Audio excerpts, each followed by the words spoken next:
It's always a pleasure to dignify the show with the presence of the premier columnist here on the South Florida newspaper scene. We've been paying a lot of homage to the newspaper, and it is true what Andy said. Vowels work better with a newspaper in your hand than they do with a phone.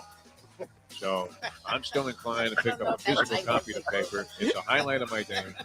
And we welcome one of the distinguished newspapermen of all time, Dave Hyde, to the program. David, how are you, my friend? I think that should be our promo now for the Sunset. Vowels work better with a newspaper in your hand. I can see that on buses going by through the city, can't you? A fat old Jew on the toilet, just refusing to let the old habit die. Join the modern world. It's costing me $1,000 a year for the New York Post. I could pay $8 and get it online, but forget about it. It's just the way it is. The time. Wake up with Defo, joined by Lubie. Welcome to the Defo Show.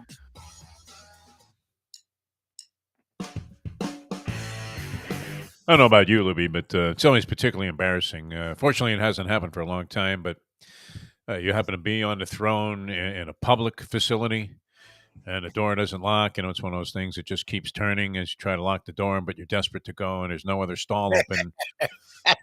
And then while you're sitting there, somebody opens up the stall. 100%. And you're like, no, I'm in here, man. But it's an ugly image. I mean, a fat old hairy Jewish guy in his 70s. Everything is drooping. I mean, don't fool yourself. It doesn't matter how much exercise you do, how little you eat. Everything is drooping. Gravity is our biggest enemy, my friends. Happens, yeah. Gravity. They say it about older women. The standard jokes apply about certain things sagging, but I'm not really into that. That unfortunately is a natural byproduct of the aging process. But with a guy, I mean, it's just true. It doesn't matter what you do. Mayo, there's no hope for you. Lubie, you still have a few years left before you hit this syndrome, which we used to call the Mendoza line for men, but that's increased over the years. We went from Polyman established the original Mendoza line for men at 54, but that's when guys were checking out, in their 70s and 80s. I guess it's still happening, but the lifespan and life expectancy has expanded over the years. And for good reason. We've made tremendous medical advances. Yes. Lubie, tremendous medical advances. I was just talking to Lubie about this little injection I got and how great it is to be on Medicare. It's the best thing.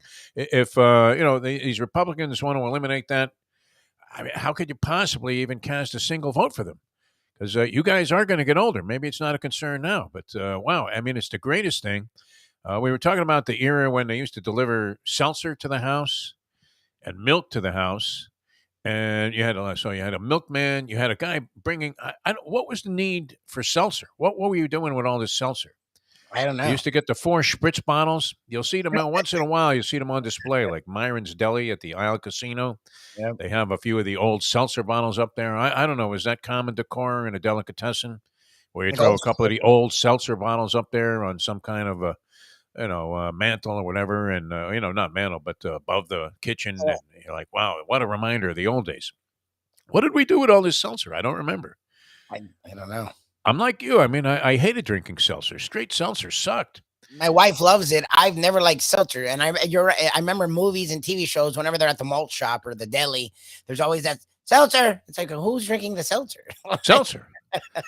No, it was useful because people used to make kind of their own sodas, their own flavored sodas. So you would have some lime flavoring, and you'd squirt some seltzer in there if you had like a soda shop.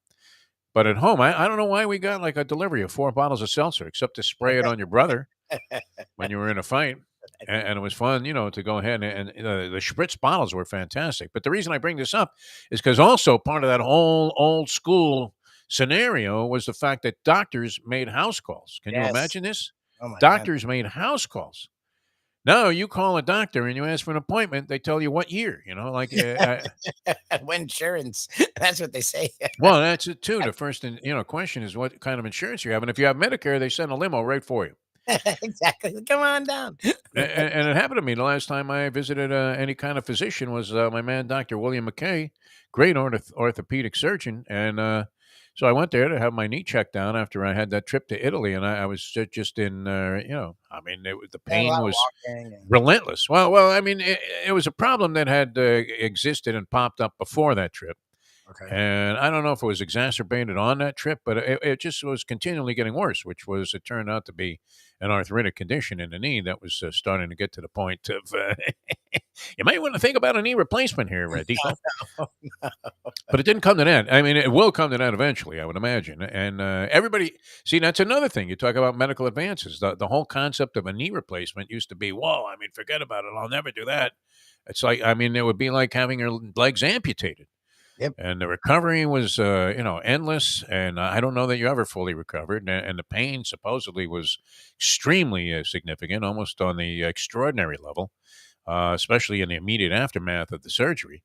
And you started to think, people did, was it worth it, really? And now you talk to people about that, and they say, oh, man, best thing I ever did. 2 weeks later, I was running marathons. So it's a possibility. But, the point of all this is I go to the doctor, and as I'm in the midst of the appointment, and he knows what treatment he wants to administer. It's this thing called, I think it's called Synvac, but it was a slightly different name. I guess this was like Super Synvac. Maxi, and he's juicing this into my knee. But before he does, he says, oh, good. You're on Medicare. I can give you this shot today. Otherwise, it might have taken a month to get the approval. I'm like, really? I mean, some poor slob that came in here that's paying $800 a month for insurance because he's an independent worker and doesn't have insurance from work, which I don't know. Do jobs offer significant insurance anymore, or do you have to pay through the nose even for that? No, I mean, no, Shirley's job, one of them, gives really good insurance, and it's not uber expensive, but yeah, that's not most of them. It's not all of them, it's just not. And you pay up the rear. Sure. But it doesn't cover anything. That's the beauty of most medical insurance. It covers nothing. As soon as you need something of any significance, even something as you would think as simple as some kind of injection, a common injection, they're like, I don't want to touch you. I don't think I want to mess with that. So we've made, tremendous medical advances because the guy shot me with this stuff, and I have to tell you, it's night and day, the difference. Nice. I went from, the first 3 steps out of bed, I was ready to collapse to, back doing all of my usual stuff, running around playing tennis. And I'm thinking, you know what? If I didn't know I had a knee problem, I would never know it. Right. Nice. So, that's a good thing. And that's why, people are living longer. But the Mendoza line for men used to be 54. So now we've had it at 64. But gravity is really your enemy, my friend. And the horrible image of an old fat DeForest sitting on the toilet there, being the poster child for the Sun Sentinel, as depicted by Dave Hyde in that promo. You know what? It is what it is, right? I have my newspaper right here, and I enjoy the fact that I can catch up on everything, but without having to, and I think these articles online really lack going into a lot of detail that would be common in the principles of journalism. Is that a fair statement? Even good reputable sources that you would think would operate by tenets of journalistic what would it be, and not necessarily integrity, but just basic principles, like just give me the facts, like the Jack Webb School of Journalism. Yes, just give me the facts. What are the facts here? Okay, so the reason I bring this up, because we have a Hialeah Park Trivia Challenge on tap here, and Dave GURGGLES Gergely is going to join us in about 20 minutes. We'll get that underway. So your trivia players can dial us up at 954-417-0070, 954-417-0070.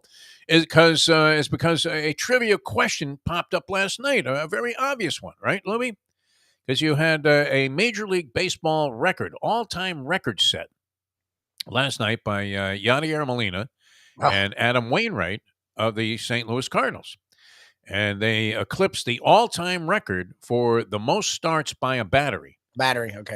Okay. Most starts together as battery mates. Pitcher, catcher, battery mates, right? You get that. It's crazy that they're both still pitching. Like the other day, or both still playing. I saw Yadi hit a long one, and I'm like, Yadi Molina still playing. And then last week, I was like, and Wainwright pitched a gem. I'm like, Wainwright, isn't he 72? Yeah, Wainwright. He's older than Defo. Like, I don't understand that Wainwright, and he was always hurt too. He's old and always hurt. Like, how is he still pitching? Broken with Whitey Ford, I think, Adam Wainwright. Been around forever. And Yadier Molina is in his final season. He's not hitting particularly well. I don't know if he hit a home run, then you saw a rarity, because I think he was hitting like 187 with 2 homers for the season. He was never a great hitter. He got to the point where he was a little bit more proficient with the bat. He started out, he was like a 200, 220 guy, and then he got to the point where he was somewhat of an impactful hitter.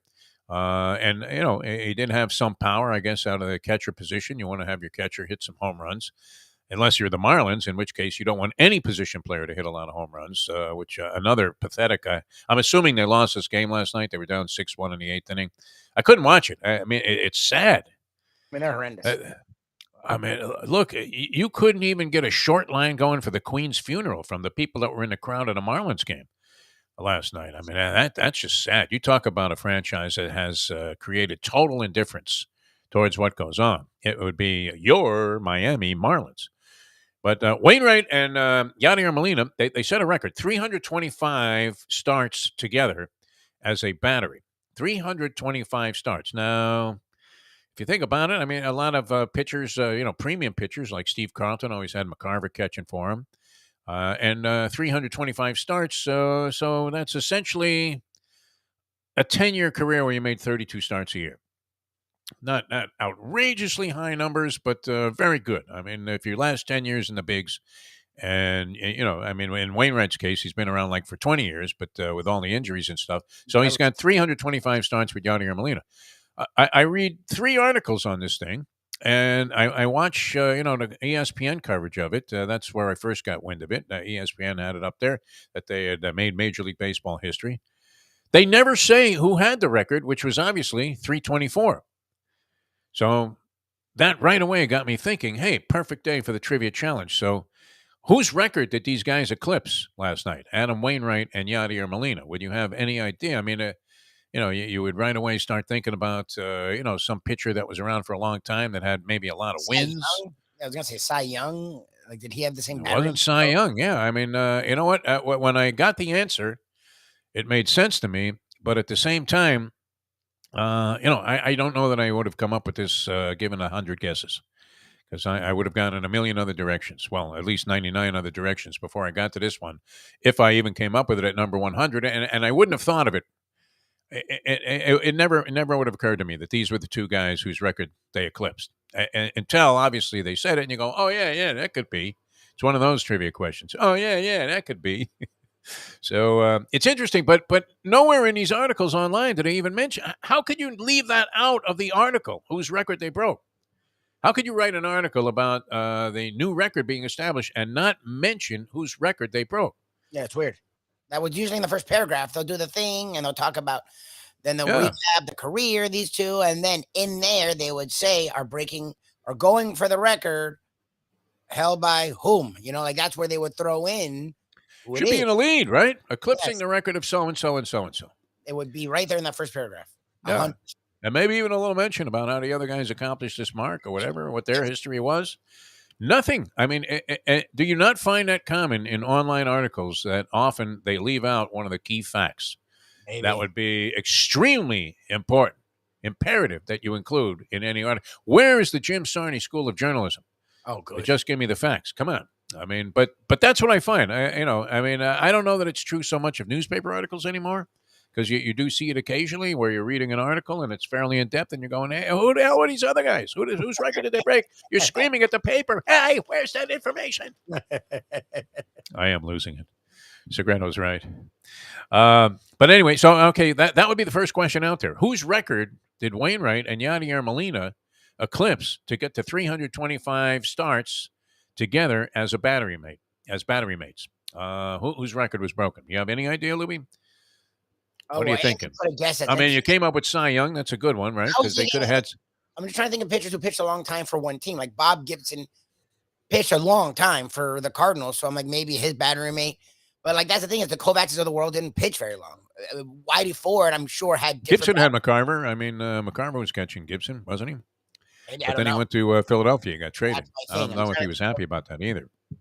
Probably not. I mean, I'm trying to think of, like, you don't hear the other end of the tandem, so I don't. Yeah, you would think Yogi Berra with somebody, right? I mean, wouldn't that be a natural? Because you need a catcher. Crossover, like, I don't. That's the thing, is like I feel like the Yankees went through a lot of different catchers. Well, they had Elston Howard as like a 3rd string catcher, I guess. That's the thing. At one time, Elston Howard was like going to win the MVP or whatever, the batting title, with 350, and he's behind Barron Blanchard. I don't know if he was ever behind Blanchard, but They were pretty deep back then, but there were less teams, so you had more talent on one team. And the Yankees seemed to stockpile all of it because they were getting everybody for free from Kansas City, right? AKA Roger Maris.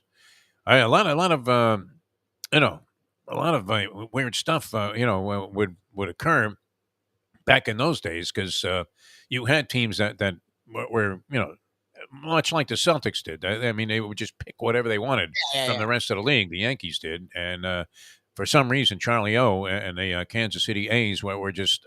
I mean, you talk about guys that were ripe for a scam and a ripoff.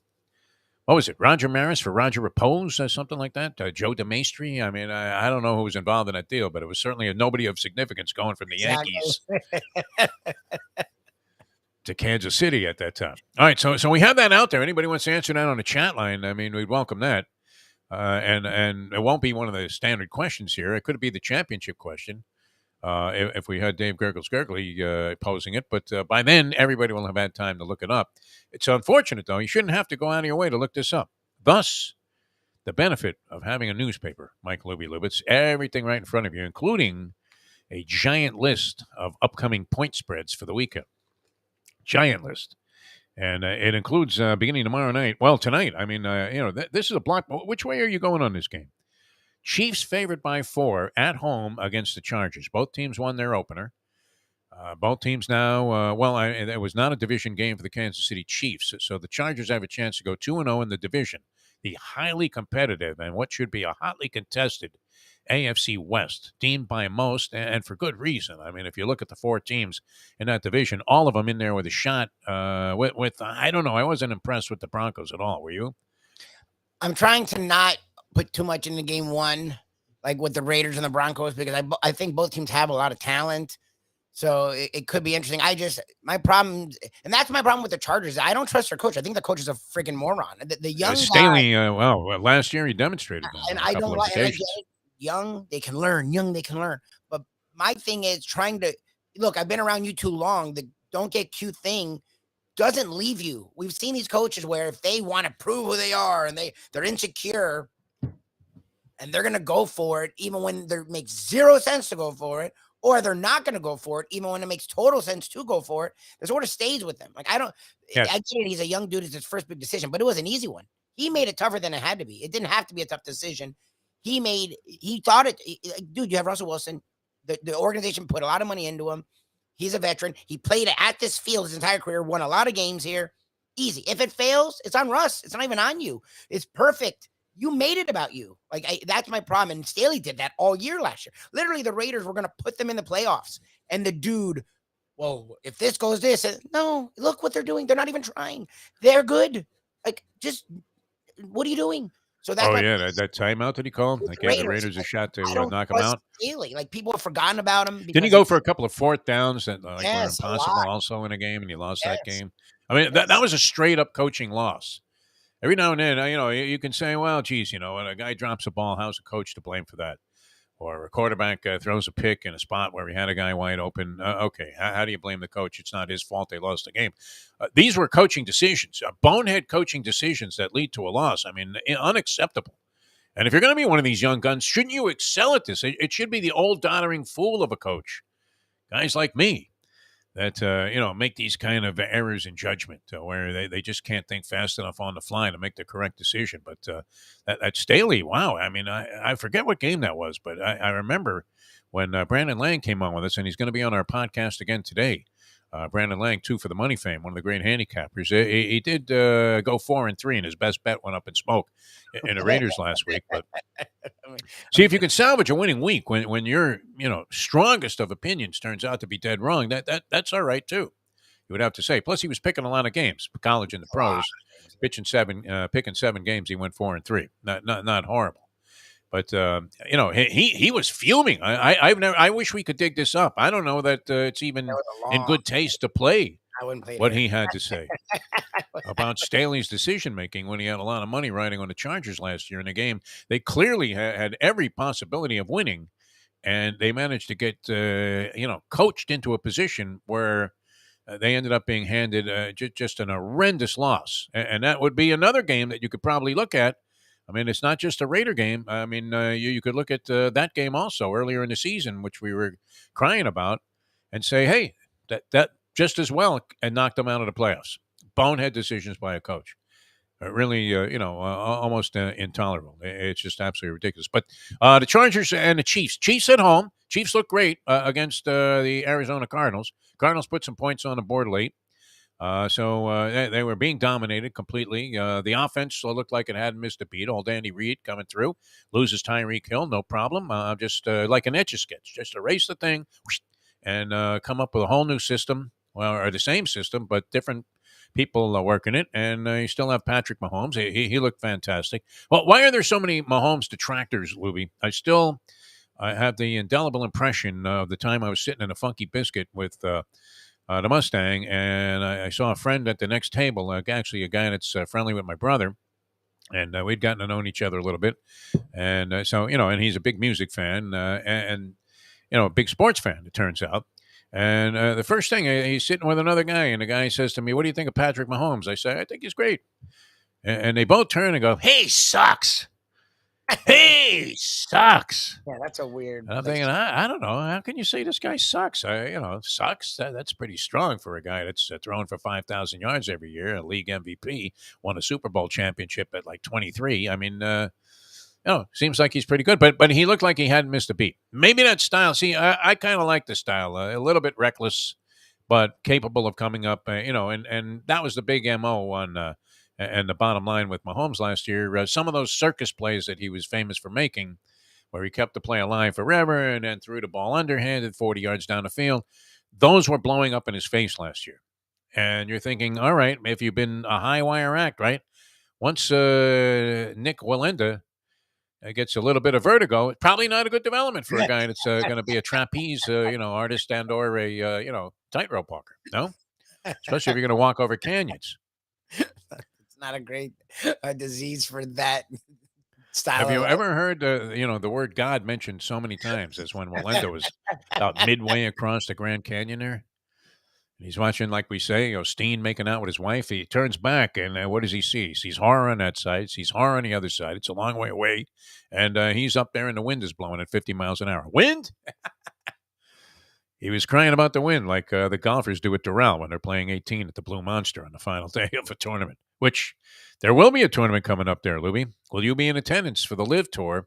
I don't think so. Do you see this move, too, by your boy Ron DeSantis, where he flew a bunch of immigrants up to Martha's Vineyard and just dropped them off? What is that? What? He took 2 planes, Ron DeSantis, and he loaded them up with Cuban immigrants and flew them to Martha's Vineyard and just dropped them off there. That was it.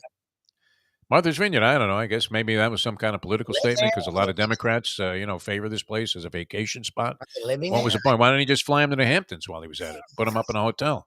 But I'm saying, did they move them there? Like, I don't get it. Like, what is it? I don't know. That's the whole thing that's going on with the Texas governor busing all of these migrants to New York. And then, of course, it would be picked up by other right-wing Republican governors. And, DeSantis, not to be outdone, flies these guys. Children, women, just drops them off in Martha's Vineyard instead of thinking, hey, well, look, if we're stuck with these guys, what can we do to help? Let's find a way to curtail it maybe, or whatever. But I don't like when when minorities make everything about race. So I don't want to be that with a Jew, being a Jew that does that with my past. But a lot of these things that they do are really eerily similar to different times in history. Yes. To our people that felt like, oh, they're trying to do the right thing, but don't want us. Oh, look what ended up happening. Like it I don't want to be that guy, but it just sort of feels like something that happened in the early 1930s that led to the late 1930s and the 1940s. That's sort of what it. What was the public cry to have this done? These 2 airplanes that were loaded with migrants. I mean, how is that saving the state and the taxpayers? Is it a message? What the hell is the deal there? I mean, are these migrants going to stop coming here? Because I would think it would be an attraction, right? We're getting flown to Martha's Vineyard. Sounds good. And the people there, actually, one of the politicians I saw being interviewed says using children as political pawns is a disgrace. I said, well, we're talking about Florida here. We're talking about, I don't want to get started on that. We are going to see Joe Casale. Always has a very eloquent opinion about that when he posts these things on his Facebook page there. And that's going to be later on today when we're all at the pizza spot. That's in Fort Lauderdale, people. If you want to come out and join us, man, get some that New Haven pizzas. Nikki Mohan going to be on the scene there. Tom Tanazzini coming out there from the Louisiana Kitchen. Always fun seeing him. And Joe, and he's bringing the star of the show, his dog Tasso, who he's turned into like the Lassie of this day. If you see the posts on Tasso, you can't help but fall in love with this dog. So I don't know. Do I feed the dog pizza under the table, or is that a no-no? What do you think? King of not like our cat gets no human food, and my dog growing up, my mom would give it bones until we now know that that's not great for a dog. Other than that, I'm not a fan because then they beg, and I'm not a fan of the begging. It's like leave me the hell alone. I'm eating my food. So yeah, I'm not a fan of feeding a dog human food. That's me. You do you. No. I believe me. I go through it every day, several times a day. Skippy comes down. I make a couple eggs in the morning every day, and I have to make an extra one for Skippy. And he sits under the desk here that I'm working off and waits for me to put a plate down there on the floor. And then he looks at me and goes, "You ate like the first half of that, you fat slob." Then he goes up, upstairs. That's it. Back to sleep. He doesn't even care about you anymore. No. Eggs. Summarily dismisses whatever I'm doing. It's incredible. He has a face on like that judge did yesterday in the Nicholas Cruz sentencing hearing, which couldn't they just decide what to do? I mean, really, do we need to go through all of this? I mean, it's painful already. Much like the dragging on of the funeral of the Queen. Please, I mean, how much more drama do we need with this? There's Harry and Meghan. Meghan's not particularly well looked upon, is she? At this stage by the royal family? She called out all the shit that's been going on for 500 years. Like, King Charles is worth billions of dollars. Who's paying for this funeral, by the way? What would this cost you if you went to like a local funeral parlor, like Fred Hunter or something? Hundreds of thousands. What do you mean? A regular funeral is like 15, 20 grand, maybe more. Like, I don't even want to know. They go countryside to countryside. Like I said it to Shirley, I'm like, why are they going countryside? Just so everyone can pay their respects. So go to the goddamn thing. If you can't make it, like marry a woman and let the funeral, I mean, the gravesite be open for visitors. There you go. Why? How you doing, Queen? She's dead, for God's sake. I sound insensitive, and I'm sorry, but I don't understand it. No, but I mean, what is the cost to the country in terms of taxpayer dollars for what they're doing with this pomp and circumstance over nothing, over a dead body? My dad was right, man. I mean, find the cheapest form of cremation. Even though it's totally the antithesis of anything that the Jewish religion believes in when it comes to, passing into the great beyond there, or that big casino in the sky. And he said, whatever it is, man, the cheapest. I don't care if they just, put some newspaper around me and light a match. However. I can actually see your dad saying that. I'm dead. What good? I mean, what is the point of all of this pomp and circumstance? It's just absolutely insane. Stupid. My God. All right, if you're dead in the water when it comes to thinking that you still possess the mental capacities that it would take to be a winner on the Hialeah Park Trivia Challenge, we bring on this gentleman here. And he would be the litmus test of your ability to function, and that is the great Dave GURGGLES Gergely. David, how are you, my friend? Doing fine, gentlemen. Happy to be up and at 'em today. We're getting busy into the tournament season coming up, so That means a lot of Beat the Broadcaster work for me as well. So we're raring to go. I've got some good questions for you today, and let's see how the boys do. The under-over today on points scored by the winner will be 5.5. Okay. Oh, I'm thinking it's going to take 7, to even get into the finals here today. All right, the number, if you want to play the Hialeah Park Trivia Challenge with Dave, is 954-417-0070. 954-417-0070. I noticed, Dave, the color has returned to your face. Is that because New York racing is back after a 2-week hiatus? No, it's because I had to stop watching the cameras on Kentucky Downs. That's why.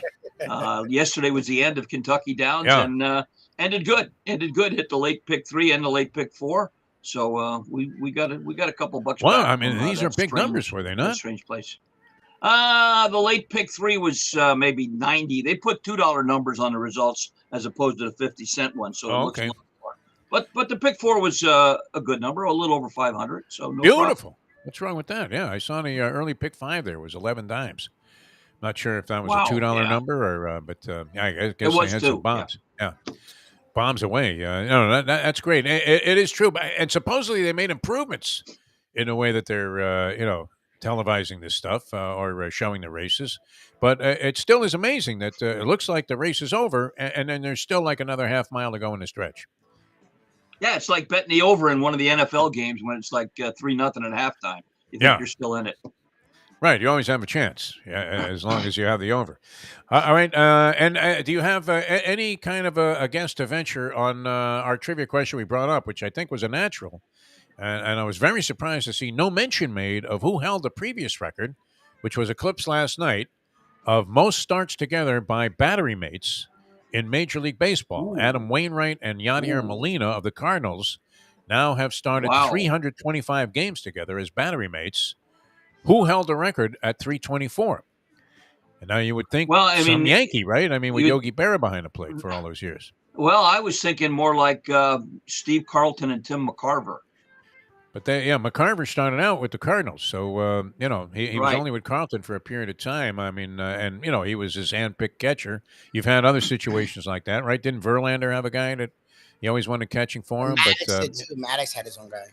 Yeah, Maddox. Right. He had his own guy too. But so any idea, Dave Gurgles Gergely, who held the record? How about somebody and Bill Freehan? I can't think of the. Wow! Did you see this somewhere? Oh, you just looked it up? No, I did not. Bill Freehan and Mickey Lolich. Mickey Lolich. Oh, is that who it was? I was trying to think of a catcher that was on the same team. Yeah. Yeah, I mean, you might have thought maybe of Carlton Fisk, somebody with the Red Sox. But, Mickey Lolich, Bill Freehan, 324. Very good, David. For you. I got half. I'm surprised Lenny doesn't want you on his team. I mean, because his Pat and the boys could have come up with, like, the other guy. I mean, he could have come up with that old fat rolling pig, Mickey Lolich, who had. By the way, you got to ask you, are you in any survivor pools or any of that stuff? No. Ever since the Polyman got out of the pool business, which, was probably a good thing. I haven't been in any pools, period. The only pool I'm in is a dead pool. And who do I have this time? I have George Foreman, which I have no shot of hitting with George Foreman. And people think that you're rooting for the person's death, but that is far from the case. It's just... It's an arbitrary, a side benefit that if somebody that you admire died and you happen to have their name in a dead pool, well, at least you cash for several $1,000s, which I think, what better way to celebrate a man's life, right? Or a woman. Sure. In the case that the Queen took it down, though. In what nearly was, this was really weird because I thought we were going to have a dead heat in the dead pool. Because Bernard Shaw, the famous news anchor from CNN, one of the original CNN, I think he was the original anchor on CNN, and a very distinguished newsman, a guy that was respected around the world. You would have thought that his name would have been in a Deadpool, and he checked out while they were still speculating what was going on with the Queen, but she checked out or was confirmed like a couple of hours later. So can you imagine having to go down to examining death certificates to figure out who died first? I've never heard of a photo. Have a photo in a Deadpool? I don't know how that works. Wow. And what if it ended up in a heat? That could be your new book. Could be your new book. Well, and then there would have been an inquiry also, because no doubt the people, whoever was determined to be the winner of that, the people that had the other person were going to be upset and probably demand some kind of a recount, right? That's very in vogue today. And say, hey, wait a minute, there's a steward's inquiry going on this thing. Hold all tickets till we verify for sure which one died first. But that's how close we came. I'm thinking, too, maybe somebody had Kenneth Starr. I don't know if that took it down. Because I believe his name was circulating in the pool. I don't know if anybody had it. But he checked out at 74, which would be a big win, naturally, because here was the Queen at 96. And, she was a likely candidate. You're always happy if you get somebody that's, around 100 drawn in the Deadpool. It's a good shot. You're in there with a chance. All right, we're going to come back. Our dear friend Paulie had bad luck in that stuff too. He told me he was hoping to get somebody close to 100, and he drew Methuselah. Poor guy. Jesus. Yeah, but he did luck out in a Deadpool when somebody checked out. At a critical time there, where he was under a lot of pressure. Oh yes, yeah. Make certain payments that were not coming on a timely basis, at least not timely enough to satisfy this guy and stave off his anger. All right, 954-417-0070, 954-417-0070. Hialeah Park, Dave, have you been down there? Because, today would be a good day to get down there. You crack in the first day of Aqueduct. It's actually Belmont at Aqueduct. And that would be the Belmont Fall Meet being conducted at Aqueduct. They actually have a couple of jumper races. But what better place to take it in than the Champion Simulcasting Room at Hialeah Park? Exactly. And I just spoke to our dear friend Frank Fiore. Next Friday, we're running the second annual Salvation Army Golf Classic. Really nice lady in charge. And she said, geez, Dave, I'm looking for some help. And I said, you know what? Let me get in touch with Frank Fiore at Hialeah. And they promptly got involved in sponsoring a tee sign. And, geez, for me, it's a hop, skip, and a jump. I'll be down there probably, if not to bet the jumpers, maybe to pick up a form for tomorrow and bet a couple of turf races today. But you can get in there anytime, Hialeah. And if you're like me, some days you want to socialize. Some days you just want to be by yourself with one of those nice monitors, looking at the 60-inch TVs and going to the brass rail bar. And then if I get ahead a little bit, I say, let me take a walk over to the casino side and get some food and get some great gaming as well. So they've got it all wrapped up in one at Hialeah Park and Casino. Tremendous casino experience. People are winning jackpots right and left. They have all your favorite Vegas-style games. Poker room is always really run so professionally, and everybody loves the way they do things there. You can watch all the games, too. They have a nice bank of TVs if you're playing poker. Yep. Been in there. We're very impressed with the way they set that up. And, of course, you can catch the games in the Champion Simulcasting Room or in the casino. So it's perfect with the weekend on tap here and a lot of college and pro football. What better place? And you get out there and you have a chance to win a bunch of money there because the machines are paying off. They're calibrated by a man who has some feeling for the human condition, unlike some of the machines I've played at other casinos here in town, where you're asking yourself, why did I stick that 20 in there? I mean, it just exactly. like going through the gates at Disney World, right? The suction cup to your pockets. You don't need that. You want to have a place where you can have some fun. That's Hialeah Park, so you're going to love it. Check out the calendar of events. They're always involved in great stuff at Hialeah Park, and they always have good things going on. HialeahPark.com on Facebook, also with Hialeah Park. They have all kinds of announcements and information, so become friends with Hialeah Park on their Facebook page as well. And make your plans to be at Hialeah Park. Open till 5 a.m. on Friday and Saturday night.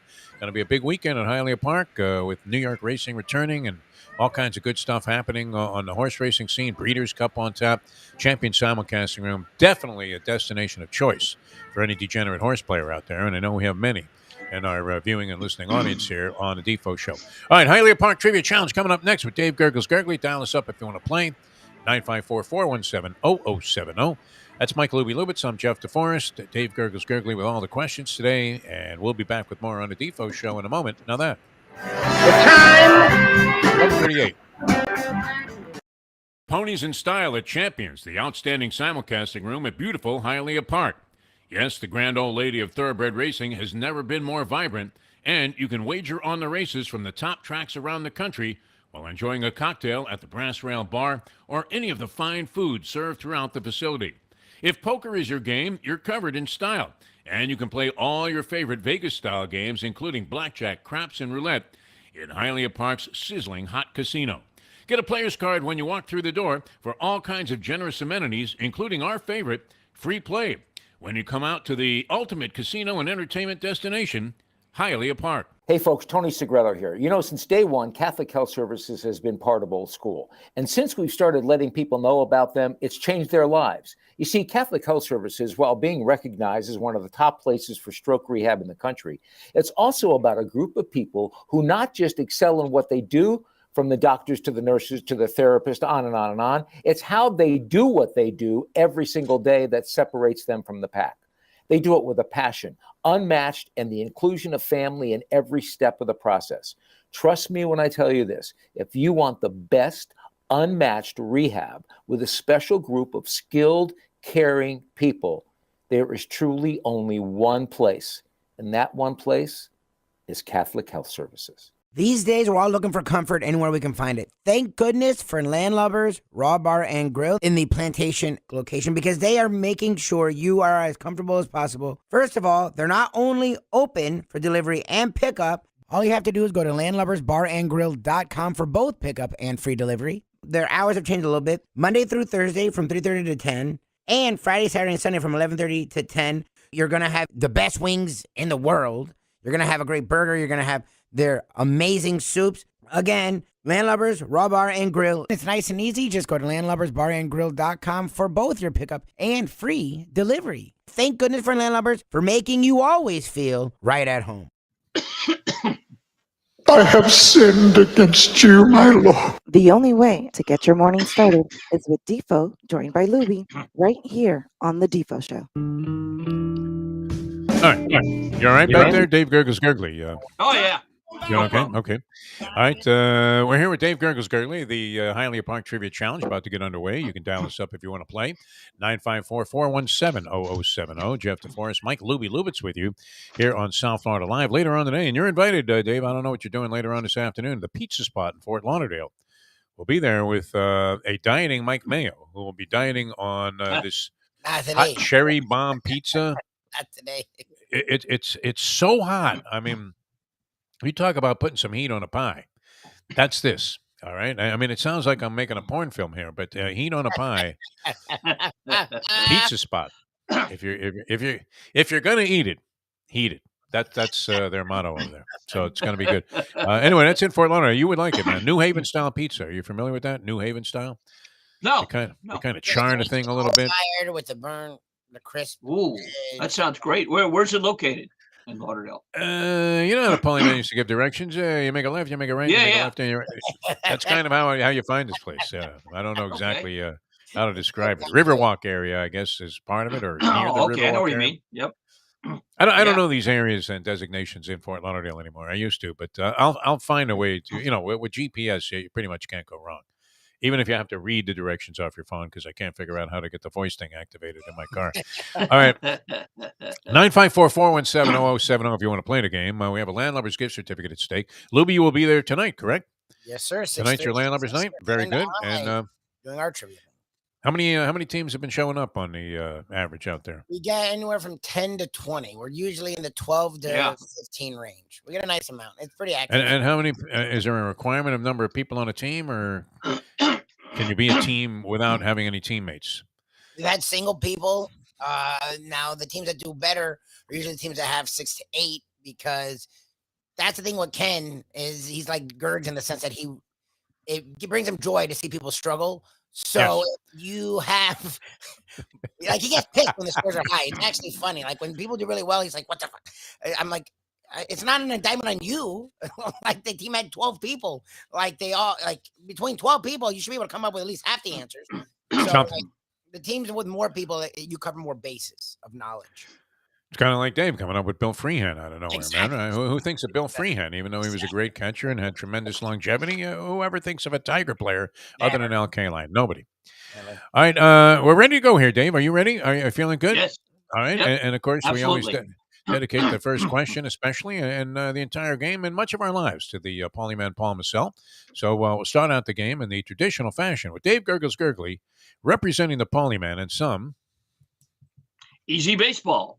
This New York Post writer, on one of his readers lamenting on his mother discarding baseball cards and the sale of the Mickey Mantle rookie card for $12.6 million, recalled that his mom said she donated everything to Catholic charities. Said, somewhere in the Andes Mountains of Peru stands a shrine to Cleet Boyer. Was that Phil Mushnick, Phil Linz, Philip III, or Phil Phillips? I had a couple of Cleet Boyer cards. They certainly wouldn't have garnered the $12.6 million that Mickey Mantle card did. Wasn't even in mint condition. Here's a random phone scrambler, and our first player is Ron. Ron, you're on the Hialeah Park Trivia Challenge. Good morning, Ron. Good morning, fellas. First of all, I'd like to say the Chronics did win last night or last week at Landlubbers. They did. Nice. And number two is way to go. And I wasn't there. And there was no Gergs. Hey, I wasn't there, so I won part of the swagger there. Yeah. You have No to thank Gergs? me for not showing up. No. It's addition by subtraction, as they say. All right. You have 1 point, Ron. You're in the game.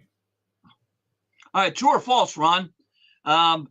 Bryce Harper, who made his rehab back in Allentown, Pennsylvania, with the Allentown Iron Pigs, the Phillies AAA team, before he left, took the whole team to Mission Barbecue for dinner. True or false? Still false. That's true. Yeah, that's true. He took them all out for a nice dinner before he went back up to the big club with the Phillies. Your Phillies are hanging in there, by the way, Gurgles, for the wild card. They're like a game and a half up or something in the wild card chase, so they're still very viable. And of course, they had the ultimate patsy last night to pick on, and that was your Miami Marlins. 2 for 2. And Ron, how about the Cubs sweeping the Mets? Could have made some money there. Yeah, I mean, you would have thought. There was a monumental tragedy. If fortunately, I get the Bulldog edition, so the New York Post writers were not aware of this yet when it happened. Otherwise, the back page would have. They might have just made it opaque, just a big black cloud hovering over the Mets. That's a big difference, though. I mean, you win the division, and you sit out the first round. Yep. You lose, and you're in a 2 out of 3. It's not the one game peril that people were facing and complaining about, where literally, as we know, anything can happen. But 2 out of 3 is not exactly a significant barometer for who the better team is either in Major League Baseball. Right. So you stave off a very treacherous situation in the opening round. 2 for 2, going for 5 here, Ron. No, 1 for 2. 1 for 2. Yeah, you got that wrong. We got it right. He got it wrong. He got it right. He got it wrong. Yeah. We had the answer key, though. Ron, 3-point question. Football. With quarterback Tua now 4-0 versus Belichick's Pats, who was the last quarterback to go 4-0 versus Belichick? Wow. Was that Jeff Hostetler, Eli Manning, Russell Wilson, or John Elway? John Elway. Yeah, yes. Nice job. Well done. Elway. You got that one. We're talking about that a lot. And true or false, John Elway had the same dentist as Secretariat. Man, he had those teeth. I mean, they were huge. Do you remember Paulie Manning said who John Elway looked like? Yes. Monica Lewinsky. Yeah, Monica Remember he Lewinsky. put those pictures up side by side? He's right, yeah. No, Paulie Manning was very astute at lookalikes and dead ringer type of situations. All right, very, very good. He got that one right. 4 going for 9. All right, your 5-point question, football. This being the 50th anniversary of the Dolphins' perfect season, who was the only player from that squad to be named MVP in a Pro Bowl? Oh, Jesus. Was that Right. Mercury Morris, Larry Zonka, Paul Warfield, or Gary Yepremian? Oh, boy. Let's go Paul Warfield. Warfield. Well, No? Zonka or Morris? AFC wins 15-12 on Garrow? 5 Gary Wow. Yepremian field goals. Yeah. Wow. I was going to say Garrow, and I thought of Gary Yepremian yesterday because I was on my walk of life, and I saw somebody coming the other way with a number 1 Dolphins jersey on. And I thought, Wow. shouldn't that number have been retired? Right? I mean, Tua's wearing it now, so maybe it will be retired because nobody would want to remember his career, 3 years down the road. I hope that's not the case. I'm a Tua fan, but shouldn't Yepremian's number be retired? No? Is Zonk's Except for 39 Washington- retired? Except for that Washington game. Yeah, except for that Washington game in the Super Bowl. I think that prevented it. I would have thought Shula would definitely have never wanted to see that jersey again after that. Well, yeah, that's a good point. Yeah. Such a good guy. So many of those guys were such good guys. I mean, you had the good fortune being around Shula's all of those years, the hotel and the restaurants to run into these guys, I would imagine, even more frequently than I did. But, it's still impressive. They were always immersed in community affairs and doing all kinds of things and showing up at different things. And I don't know, do you see that? Not necessarily with the same frequency. I mean, at all compared to what it used to be with those guys. They were really a fabric of the community. Just absolutely fantastic. All right, we have Ron with 4 points. He's setting a pace. You can dial us up if you want to play. It's the Hialeah Park Trivia Challenge, 954-417-0070. Lubie is sitting on a stack of Landlubber's gift certificates, and we're going to give one of those away today to one of our lucky winners, which he may even see tonight with the way the Chronics are lined up to play the game. So let's get into our next set of questions with the great Dave GURGGLES Gergely. Football. This Denver Broncos team nutritionist, when he asked the players to name their 4 major food groups, recalled They didn't hesitate. Wendy's, McDonald's, Pizza Hut, and Burger King. What's that?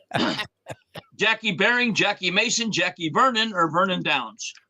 All right, let's roll the random phone scrambler. Select our next player. There you go. I mean, he should be leading the pace in the pack tonight. Lenny the Chronic, king of all chronics. How are you, Lenny? Hey, guys. Good morning, guys. I'm good. How's everybody? Morning, Lenny. Everybody's beautiful, my friend. And you're in the game at Gergs, 1 point. You got your open invitation for tonight, buddy. Hey, you still owe me something for not showing up last week. Remember that.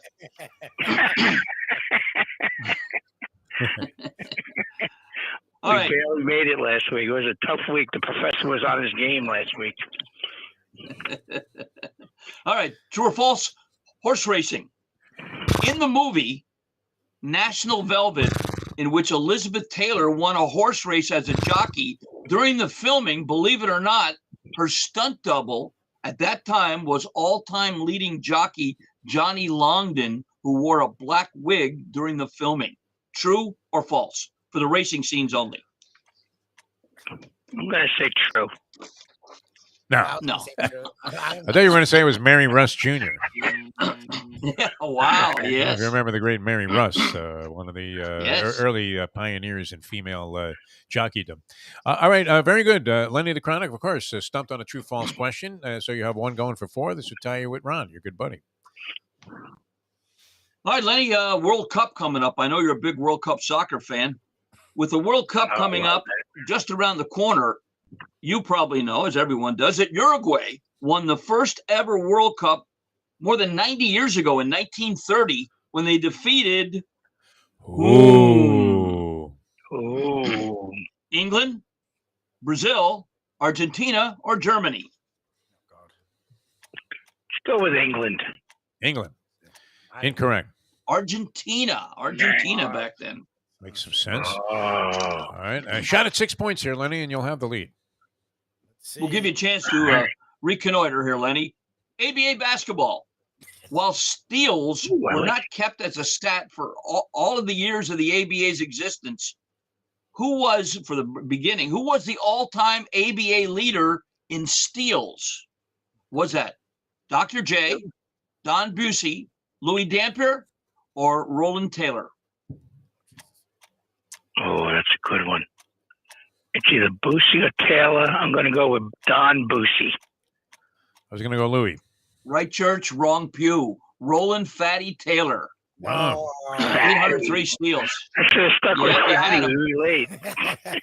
Right. When I was at Dave Bing's basketball camp, he was our counselor for our cabin, and he said his claim to fame was holding Calvin Murphy to 54 points in the Palestra. Roland Fatty Taylor. All right, here's one for you. In 1967, who was Dave Bing's backcourt mate while playing at Syracuse University? Jim Boeheim. Yes. Well, Devo's Very talked good. about it every week for like at least 12 Jimmy B. years. You don't think of Jimmy B being a player? I mean, and he spawned a bunch of players. I think there are like 6 Boeheims on the Syracuse roster, including the 7th-year senior. But and when Boeheim wasn't a starting guard, who was the other guy that was the starting guard with Bing? Richie Cornwall. I never would have got that. Yeah. Oh yeah. Legendary at the Syracuse campus. All right, Dave Gurgles Gergely has all the questions for you. He also has a cigar. In case you're lucky enough to win this game, you might consider lighting one up. And Gurgles does it all the time. There he is in the Maldives, Gurgles, who has become a world traveler and a man of great luxury. And, he's not one of great excess, though. And these are very reasonably priced for the quality, for sure. Yeah, that's the good news. You don't have to go halfway across the world and be 5 miles from Sri Lanka to enjoy a Perdomo cigar. You can go right down the street here in Miami Lakes, the 5150 Northwest 167th Street on the Palmetto on the south side, just a little bit east of the Home Depot. And there's the big Perdomo cigar sign. Go in there. Lovely Lauren, Nick Jr.'s bride, is at the desk to greet you. There's the big humidor on your left where the Mad Dog, our late great friend, built and designed that. Go in there. Nick will help you. Nick Jr. will help you, whether it's a Maduro wrapper, whether it's a Connecticut wrapper, whether it's a Robusto. whether it's a Churchill, whatever you like, they make them perfect one at a time. Cuban seed tobacco grown in Nicaragua, 4th generation Perdomo cigars. Lot 23 is one of my favorites. Some people that I know like the dark 20th anniversary Robusto. Whatever it is, they make them perfect one at a time. 305-627-6700, the number to call. 5150 Northwest 167th Street, the place to go. Monday through Friday, Saturday and Sunday, you see it on your screen. PerdomoCigars.com to find a retailer near you that sells these great cigars. And my Perdomo pigskin play this week will be to take the Steelers +2 against the hopefully 0-2 Bill Belichick-led Patriots. Nice. So when that happens, put something great in your mouth with a cigar from Perdomo Cigars. All right, now the Gurgles upset play of the week. Pittsburgh Steelers coming up this week. Perdomo play of the week. Dave Gurgles Gergely. Our friend Anthony on the chat line suggests a 5-7 box in the 3rd race at Aqueduct, which would be the first thoroughbred race. You know you like that, yeah. Risk-free is the 5, and O'Donna is the 7. And that would be the favorite in the race, which I also like to back, Will, as you know. Got off to a sluggish start last time, and, good chance to make amends today. 5-7 box, 3rd race at Aqueduct. That's a prelude to our Degenerate Friday offerings, which we'll have for you tomorrow, which should be a lot of fun. All right, we have 2 in the bank here on the Hialeah Park Trivia Challenge. We'll play a couple more, so you can dial us up, 954-417-0070. If you want to play the game, so far, very tepid total is holding the top spot. Ron with 4 points in the leader's position here in our game of the Hialeah Park Trivia Challenge. I'm Jeff DeForest. He's Dave Gurgles Gergely. Don't forget about Jimmy Johnson's Big Chill also. Wow. I mean, we can't say enough good things about that. Are you in or out if we get down there and you can make it? We're going down there to have Jimmy and Dave Hyatt on the show. They're promoting their book. We got to get a little Dave Gurgles Gergely down there, no? I think everyone should come. We just need to get I'm going right near there, and just a delightful place. I met Jimmy when at the Ted Hendricks Linebacker of the Year award thing, and he couldn't have been more gracious. And that guy, he looks ageless, doesn't he? He looks terrific. Looks good, He's got to be what, Jeff? Early 70s, probably. 70s, 100%. It makes us all look bad, Dave. He really does. I think it was when he went on that Survivor show, and he dropped a whole bunch of weight. And he's kept it off. He looks great. Maybe he just kept eating grass or whatever it was that they were feeding him on the show there. Well, that Jeff Probst guy is just sitting there like a complete slob, eating giant turkey legs and all kinds of stuff. And these other guys are starving and eating berries and lizards. It's crazy. So that might have helped him out. But whatever it is, it worked. Yeah, no, he looks great. He sounds great. It's always a lot of fun. You talk about a guy with an interesting, just absolute library of NFL stories in his head and college football as well. So that'll be a lot of fun. And that's only part of the trip because whether Jimmy's there or not, man, it's just absolutely fantastic. Jimmy Johnson's Big Chill. Great food and drink. Really a tremendous atmosphere right there on the Bayside. Live music all day, Saturday and Sunday. And it was cool, Dave, because you know me, I like my live music, and they brought in like 4 or 5 different bands during the course of the day. Wow. Like a band was up there from like 12 to 3, and then boom, they're gone. Here comes another band. And then the owner and Dominic and Jemmy get up there, and they're performing with the band into the sunset. It was just a wonderful experience. It made you feel good about being alive. It really did, just being at Jimmy Johnson's Big Chill. As we said, terrific food and drink. You can go to a lot of places in the Keys and find fresh fish. You won't find it prepared like you do at Jimmy Johnson's Big Chill. And then they have everything else that you could possibly want, and a tremendous place to watch college and pro football all day on Saturday and Sunday. Jimmy Johnson's Big Chill, mile marker 104, the Overseas Highway. Definitely a number 1 premium destination if you're heading to the Florida Keys. If you're at some other place there, you're down in Marathon, Duck Key, or in Key West, Isla Mirada, make sure you plan to stop at Jimmy Johnson's Big Chill, either going or coming. And you may never leave if you hit it on the way down there. You may just cancel the rest of your plans because it's such a great place to be. Jimmy Johnson's Big Chill, mile marker 104, the Overseas Highway in Key Largo. All right, we're coming back with more of the Hialeah Park Trivia Challenge in a moment. Also brought to you in part by Perdomo Cigars. That is Dave Gurgles Gergely, Mike Lubie Lubitz. I'm Jeff DeForest. Back with more in a moment. Now that. The time. 8 o'clock. Folks, Tony Segreto here. Let me ask you a question. What do you look for when you go out to eat? Good food, obviously. Friendly atmosphere, not too loud, but good energy, reasonable prices, and a place where you feel comfortable. All those ingredients, no pun meant there, are hard to find unless you're talking about the Texas Roadhouse. You see, they encompass all of those attributes. Really, really good food, amazing atmosphere, good for a family, good for a date, or just a night out for yourself, and prices that will make you extremely happy. Their ribs unmatched, steaks hand-cut every day. Everything, and I mean everything, is made on site, including their incredible bread. It's the one day, folks, that you can forget about low-carb diets. Trust me when I tell you, Texas Roadhouse, your restaurant, your destination when you say, where should we go and eat tonight? From the newly renovated sports bar to the beautiful bayside views captured at the Tiki Bar, Jimmy Johnson's Big Chill has it all. Located at mile marker 104, the Big Chill also offers waterfront dining while experiencing breathtaking sunset views of the Florida Keys. It's simply the hottest spot in the Keys to cool off. That's Jimmy Johnson's Big Chill at mile marker 104 in Key Largo. For more information, call today at 305-453-9066. Let's hope we're dead wrong about a lot of things. That could be another book that we put out. Let's hope we're dead wrong about a lot of things. The end is near. You can tell the end is near, man. You could definitely do that. The modern day odd couple, Defo and Lubie, are on now. It is, of course, the Defo Show. All right, welcome back to the show. Good to have you guys with us here. The Defo Show, South Florida Live. Jeff DeForest, Mike Lubie Lubitz.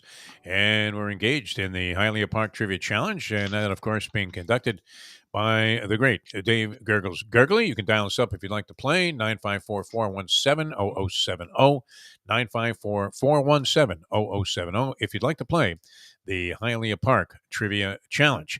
Dave's been on fire so far. A couple of ABA questions getting in there. Patrick Fox actually knew this guy, right, that you were talking about, which is terrific. And Calvin Murphy, right? Does he still hold a record? The free throw shooting percentage record. He was a terrific foul. I'm not sure if he's been surpassed or not. Maybe Mark Price might have beat him, I think, but Murphy was up there. And a lot of people don't know he went to Niagara on what kind of scholarship? Baton twirling, a band scholarship. Very good. Absolutely. And who was his teammate, the center on that team? Was that the great Bob Lanier? No. I mean, no, how about Niagara. Manny Leakes? Manny Leakes. Yeah. Very nice. Very nice. All right, Dave GURGGLES. Well, a lot of good stuff, Dave. Hey, you came up with Bill Freehan. You are on your game today, Dave. Are you taking some kind of mentally alert type of stimulation pill or anything? No, just a Perdomo cigar and some good Irish whiskey. Very nice, yeah, because it seems like you've been gargling with Prevagen or something. I mean, just absolutely fantastic. The total recall of historical moments in sports from many, many eons ago of time. All right, 954-417-0070 on the phone lines if you want to play the Hialeah Park Trivia Challenge. Appreciate all the participation we're getting on the show today. And here's Dave with our next set of questions. All right, our listeners all asked for this topic, so we're going to give it to you. Skiing. This Excellent. comedian, on her aversion to some winter sports, particularly skiing, said, as a rule, I never participate in any sport where there's ambulances at the bottom of the hill. What's that? Irma Bombeck, Ron Bloomberg, Ron LaFleur, or Guy LaFleur? It is true about jockeys. That is the only sport where an ambulance follows you around the playing field. Pretty incredible if you think about that. All right, here's a random phone scrambler. Lubie's doing the honors there, and it lands on our good friend Andy. Andy, you're on the Hialeah Park Trivia Challenge. Hello, sir. I got to win just to break even because when Lenny got on the phone, there was a horse in France named My Lenny. So I had to bet 25 on him. Yeah. So you're down 25. He ran like Lenny. Yeah. He ran like Lenny. How many people would be taking Lenny in a sprint, 40-yard dash or something? Well, I saw him win one time when he was first-time buffet. 34-3 breezing. Now, if it was timing, the amount of time it took him to chow down on, whatever food was being offered up, and then that's a whole other story. Although, what happened to Lenny with the salads? Yeah, you have to ask him about that. How's he looking lately, Lubie? You've seen him. Looks like Lenny. I mean, he doesn't Looks eat like a Lenny. lot, but he looks like Lenny. Okay. I don't know if he's lost a ton. Remember, he was posting all those pictures on Facebook of him with like a lettuce leaf and stuff, and with Julio Cesar Chavez, the farmer, not the or the migrant worker, not the not the boxer. All right, you're in the game, Andy. You have 1 point. All right, Andy, baseball, true or false? Believe it or not, Governor DeSantis was a member of the Little League team from Dunedin National that made it to the 1991 Little League World Series. True or false? Yeah. I hate to say it, but it's true. I hate to say anything good about that guy. Guy was a good college ball player. Yeah, well, knowing DeSantis, he was playing far right field, I would guess. But I'm not sure. He was outside the foul line. What happened to him? Did he get hit in the head with a brick? I mean, what happened to this guy? Boy, did he take a dive off the deep end. He's not going to be appointed the tourist director for Martha's Vineyard. I'll tell you that. Wow! Imagine Can you imagine that? Wow. I mean, a largely gay community there, Martha's Vineyard. I would imagine this is their, off season. I don't know. Maybe they still catch some tourists there at the end. But wow, I mean, what kind of a move is that? That is like one of the strangest things I've ever seen. 2 planes full of migrants. I mean, is that going to change the fate of the state here? Somehow clean up all of our problems? I would think not. All right, but strange cat, this guy. Started out, I almost believed in him, right? Didn't he do something with the algae and the water? And you thought, wow, maybe this guy's got some possibilities after all. And the other guy that Lubie liked turned out to be a crackhead. So that probably would have been a mistake. That was a pretty interesting pair, of choices that we had in that race. But it's Florida. What do you expect here? We're in the swamp. All right, very good, Andy. You're in the game and ready to go. All right, football, Andy.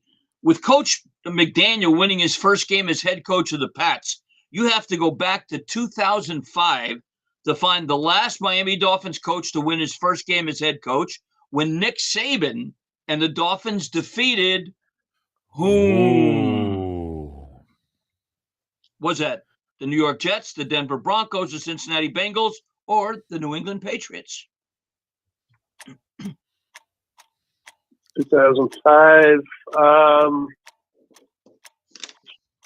guess the Jets. No, Bengals? No, they beat the Broncos opening day 34-10 back then. All right, very good. Speaking of the Broncos, yesterday on our Believe podcast, this was kind of fun. We've had him on the show, I want to say at least once before. The author Buzz Bissinger, who I didn't realize how much stuff this guy had done. I mean, he was the author of the book Friday Night Lights, which the television show was based on. He also wrote the article in Vanity Fair when Bruce Jenner, it first came out, I guess is an inappropriate way to put this, but came out as Caitlyn Jenner. Yes. And, talked about this whole transformation. And he had already received like a Pulitzer Prize for reporting. You'll find this interesting, Gurgles. Can you imagine? Shocking. He was exploring corruption in the Philadelphia court system. I know, I'm shocked. I wonder how deep he had to dig to find the first example of that. Probably not very far, right? But anyway, a very interesting guy. And he's from Seattle, not Seattle, but he lives in Washington most of the time. Says he's in a rural area there. But, for some reason, we brought up Russell Wilson and Seattle and the Seahawk fans because they had played the night before. And he could not have been, more negative about the idea that Russell Wilson was going to be the answer anywhere, especially with the Denver Broncos. Yeah. Bissinger, very sharp guy. That's on our Believe, BLEAV podcast. Yeah. And it was a good conversation because the guy knew a lot of sports. He was a sports writer at one time. Also covered a lot of sports, obviously with the Friday Night Lights thing. And he has a book out.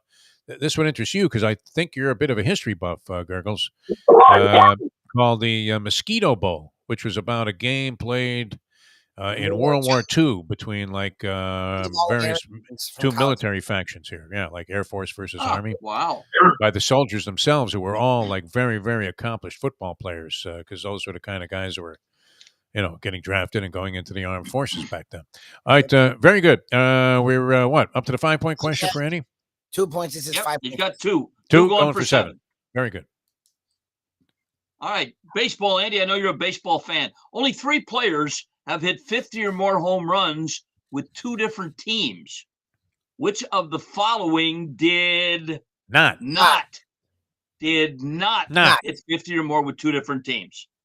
Alex Rodriguez, Mark McGwire, Jimmy Fox, or Reggie Jackson? Reggie. It's correct. That's right. He got it. Nice job, Andy. Wow. All right. Sharp players today, as usual. Let you know, friend. Andy takes the lead there with 7 points. He also got what would be, he knew that true-false question about the Little League deal. Can you imagine Ron DeSantis It's not like we're talking about Ron Santo. We're talking about Ron DeSantis. Was in the Little League World Series with the team from Dunedin, which is something that we're hoping after today that we can say, because we'll be at the pizza spot later on, as I mentioned, and we keep asking Mike Mayo, when are you going to be done eating? And Never. I like it. He can't be done. That's his job. I mean, you got to respect that. All right, 954-417-0070, 954-417-0070. Let's get another one in before we go to the finals here. Always appreciate the participation on the show. Dave Gurgles Gergely, our next set of questions. Football. This late or former LSU coach learning of his dismissal when he was called into the AC directors, the athletic director, and the athletic director told him, Coach, we're going to let you go, but we've got $17.1 million on your contract, and we're going to give it to you. To which this coach said, what time do you want me to leave, and what door do you want me to go out of? That was that our buddy Ed Ogeron, Claude Bergeron, Claude Rains, or Tim Rains? I've never understood what he said except for that line.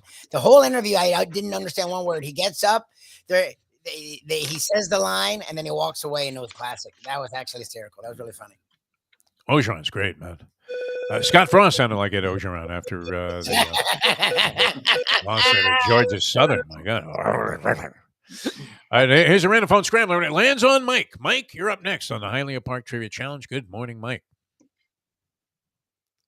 Hey, good morning, guys. I saw that clip. That was very funny. And Gurgles, I was visiting my daughter in Pennsylvania last week, and she took us to the Three Stooges Museum. Nice. Oh, my God. I love that place. That's a real Have you been there, Wow. Gurgles? Three Stooges Museum? That would sound like something you would hit. No, I boycotted it when they wouldn't put Shemp in. I wouldn't go. I was going to ask you. Where was it located, Mike? What city? It's in a little town called Ambler. Oh, yeah. Gambler? Ambler's Is that right the off, name of Route the town? 30, right off Route 309 between Allentown and Philadelphia. Yep. I know exactly where Ambler is. Yep. Shemp Yeah, underappreciated, though. Was he not as a talent? Shemp, we always thought, oh, God, Shemp's on the show. It sucks today. But he was actually very good, Shemp. I mean, I grew to like Shemp as a comedic character there among the Three Stooges, although it was never the same, without the three of them, the originals, together. All right, very good, Mike. You have 1 point. You're in the game. Okay, Mike, hockey, true or false? Believe it or not, while visiting Russia during the 1970s, Phil Esposito was sure his room was bugged by the KGB, and in an effort to remove what he thought was a microphone, broke the chandelier in his hotel room and had to pay for it. True or false? That must be true. It is true. It is true. That's true, yeah. Very nice. Mike on fire today, 2 for 2, and going for 5. This will put you in second place and ace out Ron. All right, Mike, football. The heir-to-be Cowboys starting quarterback Cooper Rush was once claimed off waivers by this NFL team. Was it the Giants, the Eagles, the Steelers, or the Lions? Steelers. No? The Giants claimed him. The Giants claimed him off waivers from the Cowboys at one time. By the way, you mentioned the Lions, and they are about to work their way out of a form of infamy, as they will be favored for the first time this week, in all likelihood, after 24 straight games of being underdogs. First time in like a season and a half that they've been favored in a ball game, including all of their home games. The Lions favorites this week in their game. They must be playing a real schmenk team, but favorites nonetheless. Oh yeah, against Washington. All right, going for what? 7 points, 6 points here. 6 points. No, he has 5-point question. Oh, you have 2. Going for 7. No, going for 7. I'm glad Lubie's the backup scorer here. Yeah, I know. It's a lot. His scorecard's a lot easier to read, man. I can read it. Yeah. All right, Mike, good luck. Football again. Of course, this is the 50th anniversary of the perfect season Dolphins.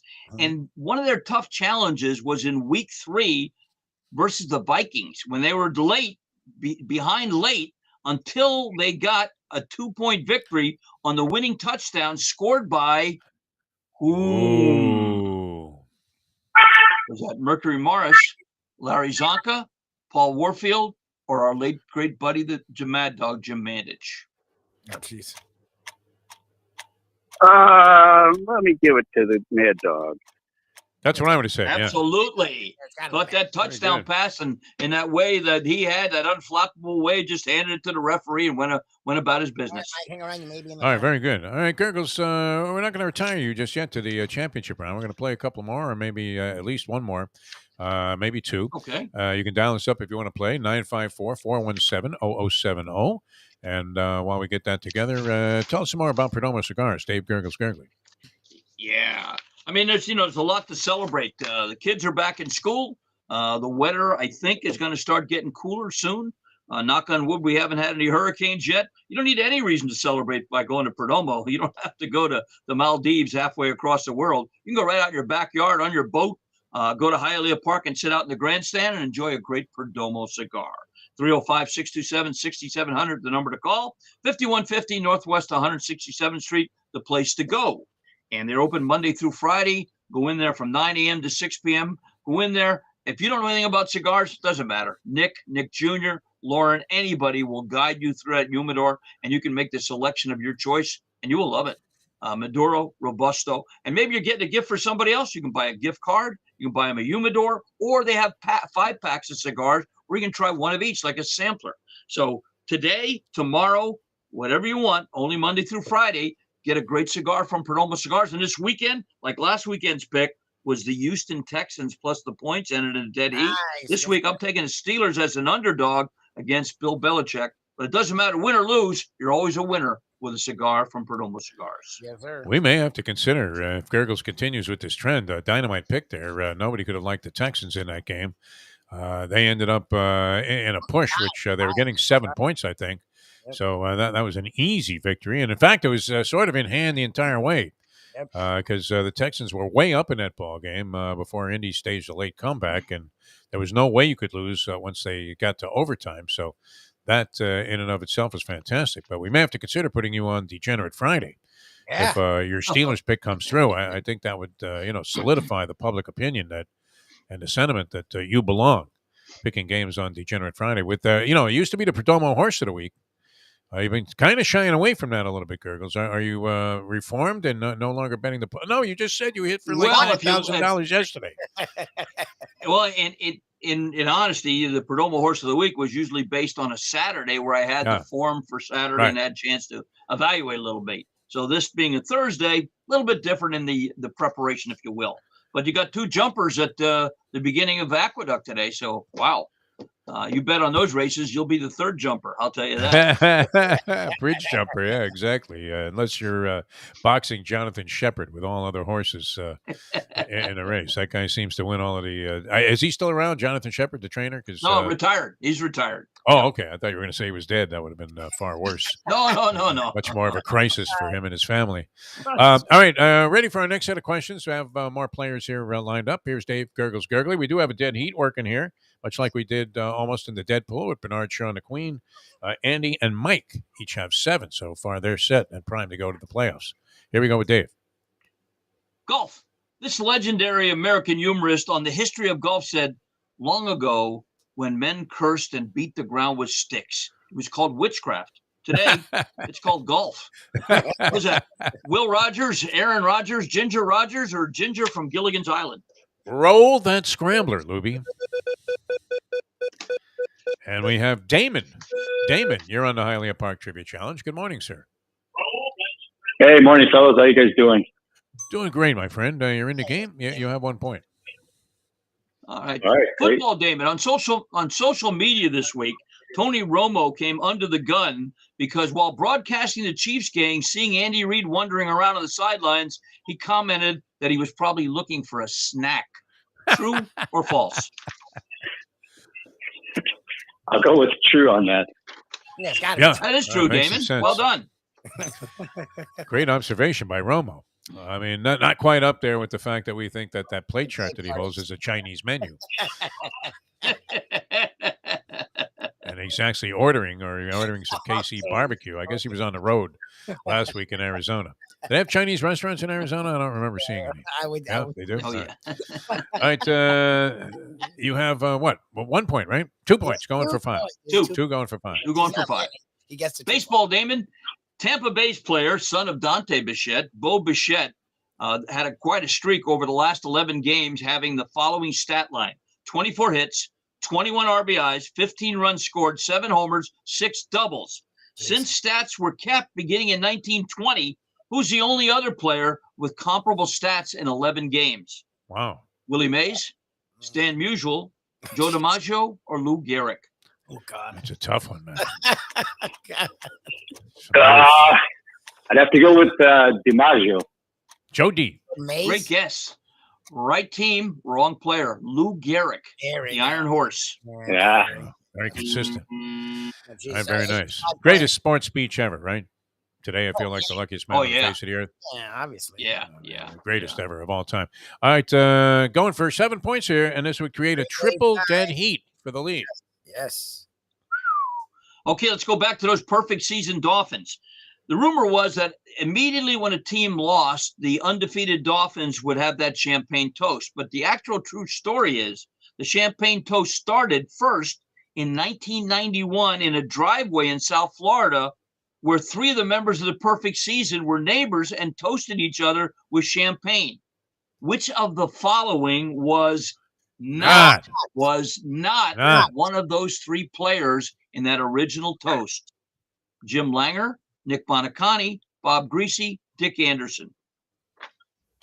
Wow. Who was the second one? Jim Langer, Nick Bonacani, Bob Greasy, Dick Anderson, which was not one of those 3 original toasters. I'm going to say Bob Greasy. Yeah, I would say Greasy. I'm going to say Langer. No. It had to be Langer or Anderson. Bonacani, Greasy, and Bonacani, Greasy, and Anderson all lived in the Coral Gables area. Anderson brought a bottle of champagne. They toasted it out in the driveway in 91. So who was the guy that wasn't not? Jim Langer was not. Oh, okay, yeah. Jim Langer was not there. Yep. Very good. He didn't get it. No. Right. All right, good try there, Damon. Yeah, that made sense because Bonacani and Greasy you could see hanging together, and they were all friends with Dick Anderson. Yeah, I said Langer, but so I got one right. Yep, you were right. So I have what, 5 points? That's still not good enough to get me in the finals. No, you missed the true false. Get the certificates. Andy and Mike going to decide the championship today here on the Hialeah Park Trivia Challenge. And Hialeah Park, wow. I mean, what a great place to spend an afternoon, an evening, an early morning, late morning, whatever you want to do. They open up the doors at 9 o'clock every day. That's the same. Then on the weekends, Friday and Saturday night, they're open until 5 a.m. Our suggestion is, Gurgles, and I'm not really inclined to do this because I didn't realize what the benefits were. It took me a long time to get a credit card that actually, gave you something back. And you're thinking, as long as I'm spending this money, I may as well get something back. I still don't have, an account where I get rewards, betting horses, right? Which a lot of people do. And, remember the Polyman used to always talk about, with the churn, you're getting back $200 a day. Which, I mean, if you think about it, right? What are you trying to beat? You're trying to beat the juice, the vig there, the house takeout. And a good way to do it is get some money back, which is fantastic. But I'm not inclined to take advantage of all that stuff until I realized, wow, the rewards program at Hialeah Park, you really need to get a player's card when you come through the door there and take advantage of all the good stuff that they make available to you. A lot of amenities, a lot of free play. I mean, your status, if you had like a high-end card from some other casino or gambling establishment, bingo, you're right there at that level again. As soon as you open up a card and a player's account at Hialeah Park. And it's always nice, you come into a casino like that, you swipe your card, and you go, wow, you got $100 in free play before you even get started. What's better than having somebody shovel a stick in your pocket? It's like you're the maitre d' at Joe's Stone Crabs. Yeah, I'd like a table somewhere that isn't in the kitchen. No problem. You stoop the guy, and the next thing you know, you're on your way. You're sitting right there next to Governor Ron DeSantis, maybe, as he's shipping people to Martha's Vineyard. But Hialeah Park, they really take care of their patrons. They love their clientele, and they make you part of that family right away. So even if you're a first-time starter, get in there, get a player's card. You're going to love all of the rewards it entitles you to. One of the best and most sophisticated rewards programs you will see with any gambling entity, and it's happening there because they want you to be part of the family at beautiful Hialeah Park. All right, we're ready for the finals here, and both these guys are veteran players and know the rules, but by FCC regulation, which did they regulate the internet, FCC? No. There is regulations, but it's not the FCC. We don't have to answer to you people anymore. Right? The program director's not going to come running down the hall. Did you issue the disclaimer? Did you give the rules? They're very contest sensitive at radio stations, which, you know, I mean, they drive you crazy there. It's, you know, you win something and you got to go to prison to, you know, collect the prize. Nuts. Anyway, Gurgles has a question. Call out your name if you want to answer. If nobody answers right away, I'll offer multiple choice. First person to call out his name gets first chance. Back and forth till we have a winner. Here we go with Dave Gurgles Gergely for the championship.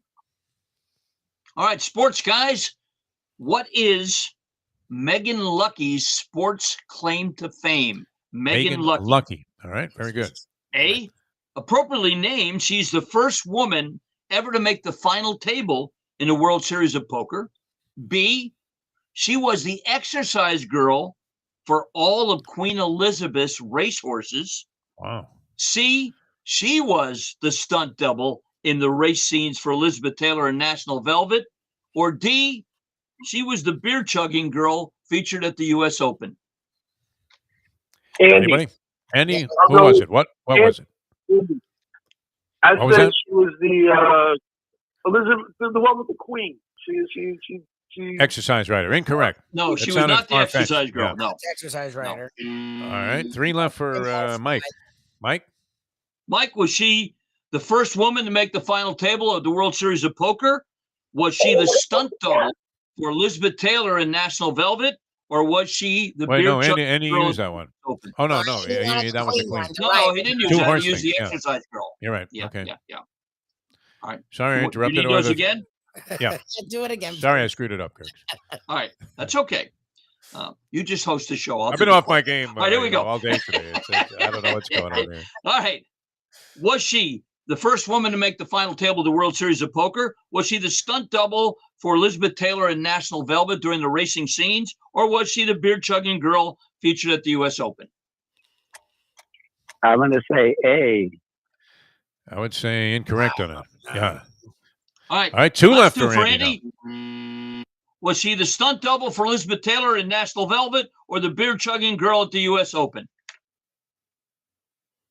Well, since you used that question earlier, I'll say National Velvet. No, it had to be the beer chugger, Backdoor right? cover. Yeah. She's the beer chugging girl at the U.S. Open. Megan Lucky. Put it into a win. Good job. Very Mike. nice. All right, Mike wins the game. And Gurgles, tremendous job. Where are you off to the rest of the day now? You have golf duties? What's happening? I'm here working. Well, I'm getting ready for our tournament schedules. September, we're doing a Fallen Heroes tournament for firefighters in Dade County coming up the 27th. We got the Salvation Army the 23rd. In October, we're doing some tournaments for breast cancer, National Association of Puerto Rican Professional Women. So we got a busy cast coming up. St. Jude's, our big charity. This is our 19th annual Corey for St. Jude's tournament, where we raised over $300,000 so far for St. Jude's, and it's on a Monday in October. And the doctor from St. Jude's actually shows up, not Marlo beautiful. Thomas, but the next best thing. All right, that's good. And you what's the scoop boys, on- Yeah. you boys got to ask you guys which game would you bet over the weekend? Would you take the Canes plus the points or the Dolphins plus the points? I'd be inclined to take the Canes plus the points. I believe they have to win this game if they're actually Between those two show games, they're going somewhere. I would take Canes. I don't like either this week, actually. The Dolphins scare me versus the Ravens. And all the Canes fans are really pounding their chests, which weirds me out to be on the road. So they haven't been on the road yet, and that's a really tough environment. But if it's between those two games, then yeah, I take the Canes because I think the Dolphins are going to lose. They don't play the Ravens well. I think they show up in Appalachian State jerseys and scare the living daylights out of Texas A&M that they're going to lose again. I hope Tony has the intestinal fortitude to take up our challenge there, which is he's working with the Orange Bowl committee, so they ship a bunch of guys out there. Now, it used to be just a glorified freebie vacation for the people that were on the committee. They would go to all these games. They already knew who they were going to invite. And, this is pretty much set. But I guess Tony goes there as an ambassador of love for the city and the community and, perfectly cast in that role. And talks to people in case they end up in the Orange Bowl about what the Orange Bowl is going to do and how the procedures are going to go. And he has Jimbo Fisher. He's going to sit down with Jimbo. And we challenged him to wear the Orange Bowl jacket and then open it up at some point and have an Appalachian State shirt. That's cruel. He said they'd fire him from the committee, so he won't do it. It'd be like wearing a Joe Willie jersey to a Shula interview. Oh, make me so happy. And then just going out there like this the whole time. You may as well just have done this. I mean, to Shula. But I don't think he's going to do it. What do you think? Does Tony? Does he wimp out He on said he that one? won't. He said he can't. Too much class for that. Too much class. Yeah, Tony's got too much. Kind class of has for too that. much class for He's us, got too much too. class, and he's also got $38 of mine that he owes me from the Derby. But that's another matter. Okay. I think that might have fallen into my hands somehow. I don't know. Yeah, It blames well. me. That wasn't funny. So you're That's no unlikely to worries. see it Not a anytime problem. in this lifetime. No worries. If there is an afterlife, you have a chance to get paid. All So I'm right. gonna approach Beautiful. that. All right, Gergs, great time. Always fun. And thanks so much for being with us here on the Trivia Challenge. Dave GURGGLES Thank you, Gergely. guys. Ladies and gentlemen. Good luck tonight, Mike. Thank you, sir. Be well. That was tough stuff from Gergles here today, and good stuff from our listeners, viewers, and callers. Thank you very much Yes, for sir. participating. Congratulations to Mike. Lubie's got a Landlubber's gift certificate for you, and you also have the distinction of being crowned a champion on the Hialeah Park Trivia Challenge. All right, we have more to do. Wow, a game tonight. I can't believe it. See, now we were waiting with wild anticipation for the NFL season. They couldn't have provided you with any more entertainment than they did in week number 1. I mean, if you were missing the NFL and you had to endure, such kind of disparaging notions from the wife or something, or the spouse that didn't want you to be watching TV all weekend. Really? Is that what you're going to do all year? Forget about it. I mean, you're going to be tuned in again, but I can't believe how quickly it jumped up again. And another blockbuster matchup here on a Thursday night. How much better can you do than those first 2 games that they offered you, at this stage of the season? Where Bills, Rams, that was great. Preview, possibly, and this is an AFC Championship preview, possibly. I'm very curious about San Diego. Well, where do you stand on this? Well, we'll get into it when we come back. Yeah, we'll talk about it. It's a 4-point spread. Kansas City Chiefs. Chiefs look great against Arizona. We're not sure where Arizona's at. They seem to have some internal organizational problems that have flamed up and become very, very distracting. It seems from the direction that they had when they were like 10-1 last year. Yep. They've gone a long way off the cliff. And the Chargers, a lot of people love the Chargers and thought that they were Super Bowl possibilities. You didn't think about this, Lubie, but the Chargers, because you think about Herbert and the offense, but they improved their defense dramatically, and Khalil Mack is no slouch. We had 3 sacks last week. Yeah. Can still play. I guess it was the Bears all along. 100%. We're holding this guy back and making him look like a shot fighter. All right, we'll come back. We have more to do here on the program. Also, I don't know. We haven't heard much from Lubie about Louisville and FSU. He's scared to death. Do you approach every game scared to death? Is that the way that you just look at things? The problem is I'm not scared of death. I actually am pretty confident, and that scares me. That should scare you. Of all things. Being confident with this team the last 4 years has not worked out well. So that's why I'm trying to be quiet and have a quiet confidence about that game. Well, I think you're taking the right position because we don't know about either of these teams, number one. No. If you asked me after week 1 if Florida State was going to beat Louisville, I would have said for sure because Louisville lost to Syracuse, who, by the way, I mean, what's up with the Cuse? Are they better now? They're 1-point favorites over Purdue. They're an improved team because this is Dino Babers' last shot, and he's actually a good coach. They just struggled last year randomly. So they've gotten a bunch of transfers. They did really good in the transfer portal. So they don't have expectations, but that game versus Louisville was pretty indicative of what they're supposed to be. They're supposed to be a competitive bowl team this year. They're supposed to be. I don't know if this is Mayo-esque, but Lenny's down 2 pounds, he said, since he got on the salads. 21. He said 21, not 2. Well, 21. I didn't see the 1 there. It's 21. Now it's 21 over a year. Like he's been doing. That's good, though. Time. What's That's wrong fine. with that? Yeah, no. Good job, Lenny, man. Good job. Lenny the Chronic. Didn't make the finals today, but down 21 pounds. That is very, very encouraging. Mayo was down. Now, Mayo didn't eat for a day, and he was on the crapper the entire day because he was doing like a colonoscopy prep. And he gets on a scale and he weighs 4 more pounds than he did the day before. That's such a and you're going to tell me he was fasting? It's impossible. It's literally impossible. He can fast and gain weight. It's not possible, Mike. It's not. It's really not. All right, we'll take a look at that when we get to the lunchbox later on today from the pizza spot. That's coming up at 12, and it's going to be quite the colossal gathering, I think. Yeah, a lot of good people are going to be out there. So come on out, pizza spot. You can look it up. I can't tell you how to find it. It's a little fakakta. It's in there, man. It's like, but it's not as hard to find as it would seem if somebody was trying to describe it in general, right? Well, if you have, that's it, because the whole time I remember, and Mayo says it in the commercial, and you don't really ever want to do that. He's always like, it's hard to find out of the way. In fact, you'll never find this place. Even if you were Magellan, you couldn't fucking find this place. That's what he used to say. Yeah, one time I went, and I had GPS, and it's like, make a left here. It sounded like the way you just had Paulie's direction. GPS, make a left, make a right, make a left, make a right. And you're there. Left. I'm like, where the fuck am I? Dude, it can't be a restaurant. Yeah, it's not that far off the main drag, though. What is it, Broward Boulevard we have to get to? That's the thing. It's like you weave through the neighborhood, and then it's there. It's like, what the hell? Right, but I mean, in terms of breaking down specific directions, it's like getting directions from Yogi Berra. Yes, yeah. When you get to the fork in the road, take it. Why don't they have Yogi doing GPS? That would be great. I always wanted to have the dashboard rabbi. Remember that? That was going to be my thing, where the dashboard rabbi gave you directions, but they only gave you directions by negativity, which I thought, I don't know, would this not be some kind of novelty hit? You put a little sort of rabbi bobblehead, and it becomes your GPS device, and it tells you, well, what are you turning here for? What are you, crazy? You cheap bastard. Can't take the highway.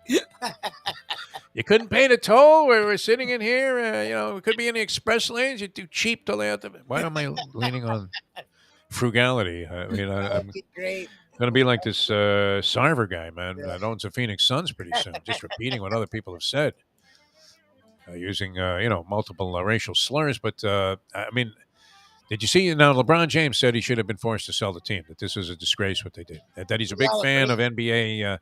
I like the way he put it. I'm a big fan of NBA management, but they blew this one completely. Yeah, well, would you hear Silver's thing? And our guy Howard Beck's the one that asked the question. He was like, so it seemed a little weird, and it's not the NFL. The NFL's worse, but it seemed a little weird, the disparity in punishment from the players to the owners. What say you? And Silver blatantly said it, and he should get annihilated for this. Well, there is.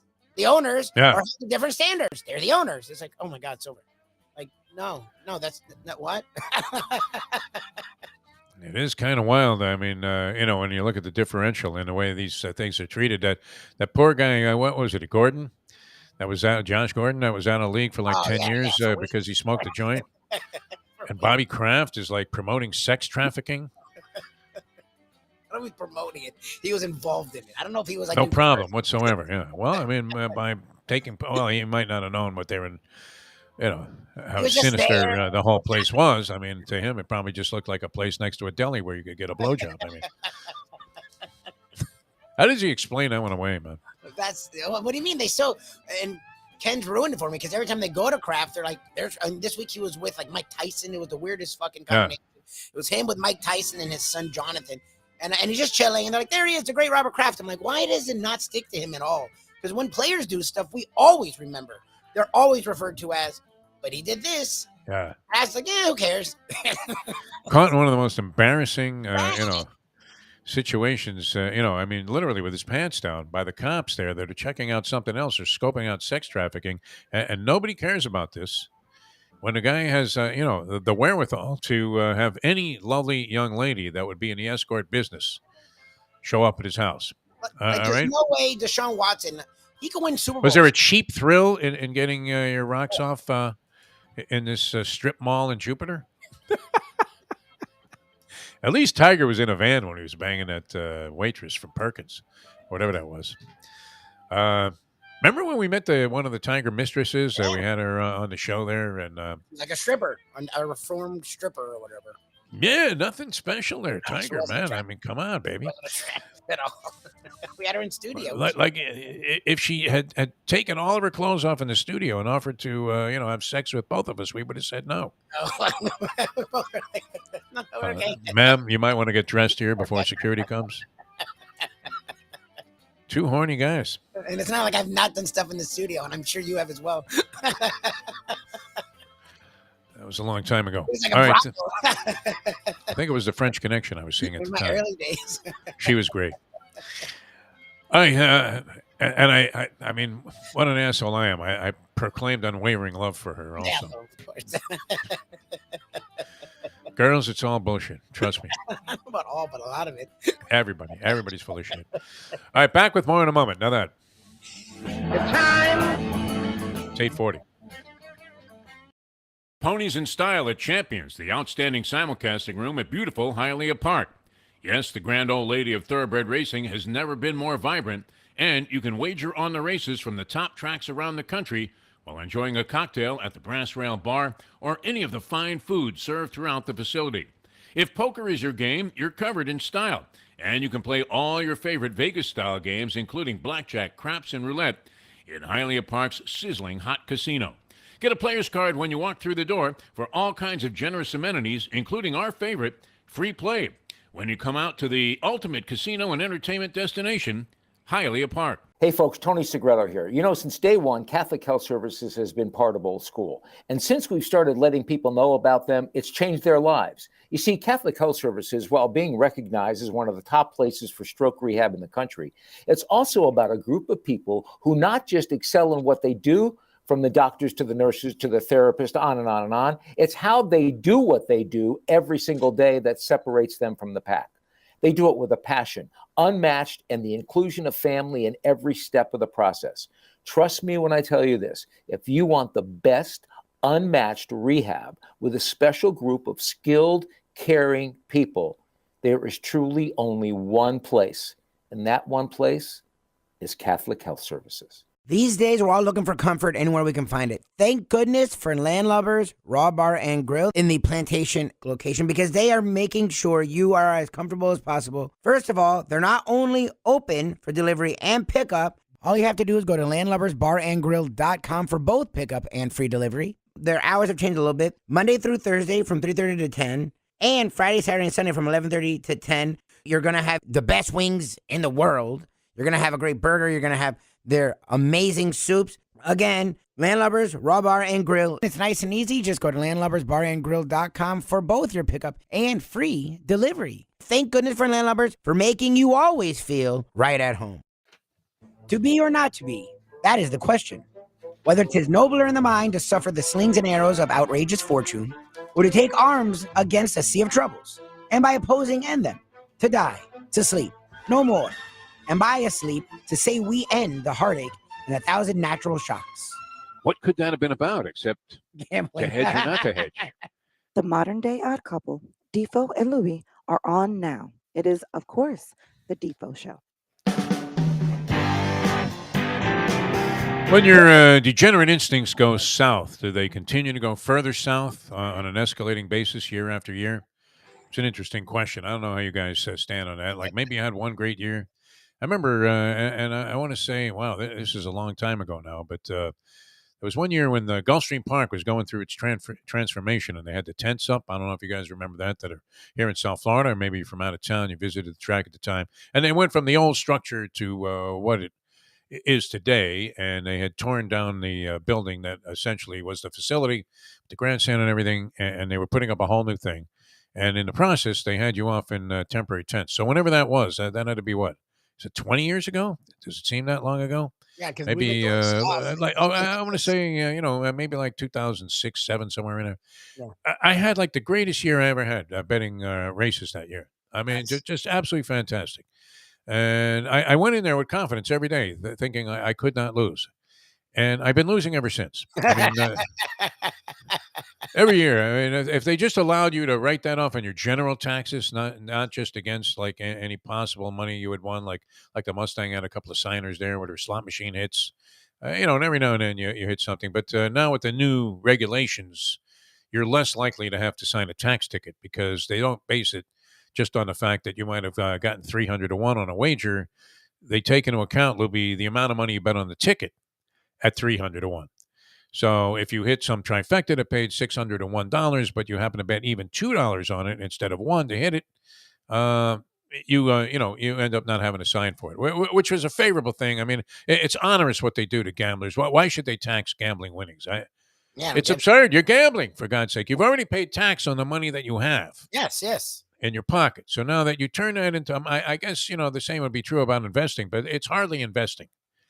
But they do allow you by law to offset. Let's say you sign a $10,000 ticket or whatever, and you had the tax form for it. They do allow you to write off an equal amount. Mm-hmm. But if they call you on the carpet now with 87,000 new auditors, the tickets. Can you imagine? Every one of them is probably aimed at the degenerate who's been declaring that he lost an equal amount of money to whatever he signed for during the course of a year. And now if they make you prove it, and they had like archaic, Stone Age methods of making you verify these losses. Like if you went to the track or said, hey, well, I lost 10,000 betting horses, so that offsets this 10 that you see that I won, which is more likely the truth than fiction. You supposedly have to document. You have to have a program from that day with all your losing tickets from that day, like stapled to it or whatever. Who the hell is doing that? Come on. In January, you're right. There are guys that do that, right? They have a bag full of losing tickets, and I was going to say, if you know it's possible, I guess you could be smart, but then would you be a degenerate? Like, if you're that organized, I don't see you being a degenerate. You see how we are. I keep all my losing tickets, in a little stack there. It's a kind of a DeForest ritual. And then it's like having a book burning at the end of the session there. You just light them all on fire. Exactly. It's great. When will Ron DeSantis call for a book burning? That's going to be next. He's not far. I think that's going to become as popular as a barbecue is outside at South Florida locations. But anyway, so the reason I bring this up is because most people, once it goes south, it almost never reverses, and that's true of this gentleman here, who we had on the show because he was so hot one year. Doing college football, and it had been after a series of winning years. Like his first 3-4 years doing this guy was on fire, literally. Howie Kasoy out of the New York Post. Howie Hoops, right? Yeah, he was good. Howie Hoops. He was picking winners in basketball and football and virtually everything. And since that time, and they were very proud to post his overall record. You know, we always bitch about accountability, and there is none. Like, you don't see these ESPN guys coming back on TV after on one of these gambling shows and saying, well, I was 0-5 last week. So if you want me to bury you again, go ahead and follow my picks. Otherwise, you might be wise to bet against them. Exactly. Wouldn't that be just a nice, honest disclaimer at the beginning of any handicapping show? And you see, and then they put two young geeks up who, look like, they would have no idea what the hell they were doing. And they give you all of this brilliant rationale, as we often cite out of these handicapping people that are posted and published in various fashions, as is the case here with the New York Post and now Action Sports. We have to find out if Tom Casale is any relation to Joe Casale, who will be with us later on the lunch beat. But this Kasoy guy was red hot, and they used to proudly post his record, and he was like hundreds of games over 500 for like the first 5 or 6 years, I guess, that he was, maybe 3-4 years. I don't know if it was hundreds of games, but he was like substantially over 500, a phenomenal winning percentage. That has dwindled down to this now. Now they post his record from 2014 to 2021, Lubie. And it's gone from, enormously over 500 to just 60 games over. Oh, so it's dwindling every year. He's currently 11-17. He hasn't had a winning season, I don't think, in like a while. And he's getting smoked by all of the other handicappers in the New York Post. But with that being said, and it's not like he doesn't seem to have a very sound opinion. You read this guy's stuff. Does he sound Meshuggah like a crazy man? No. And he's losing his ass. And he's leading others to do the same. So here's his assessment. I thought of you when I was reading this on the throne this morning, Lubie. The Louisville, Florida State game.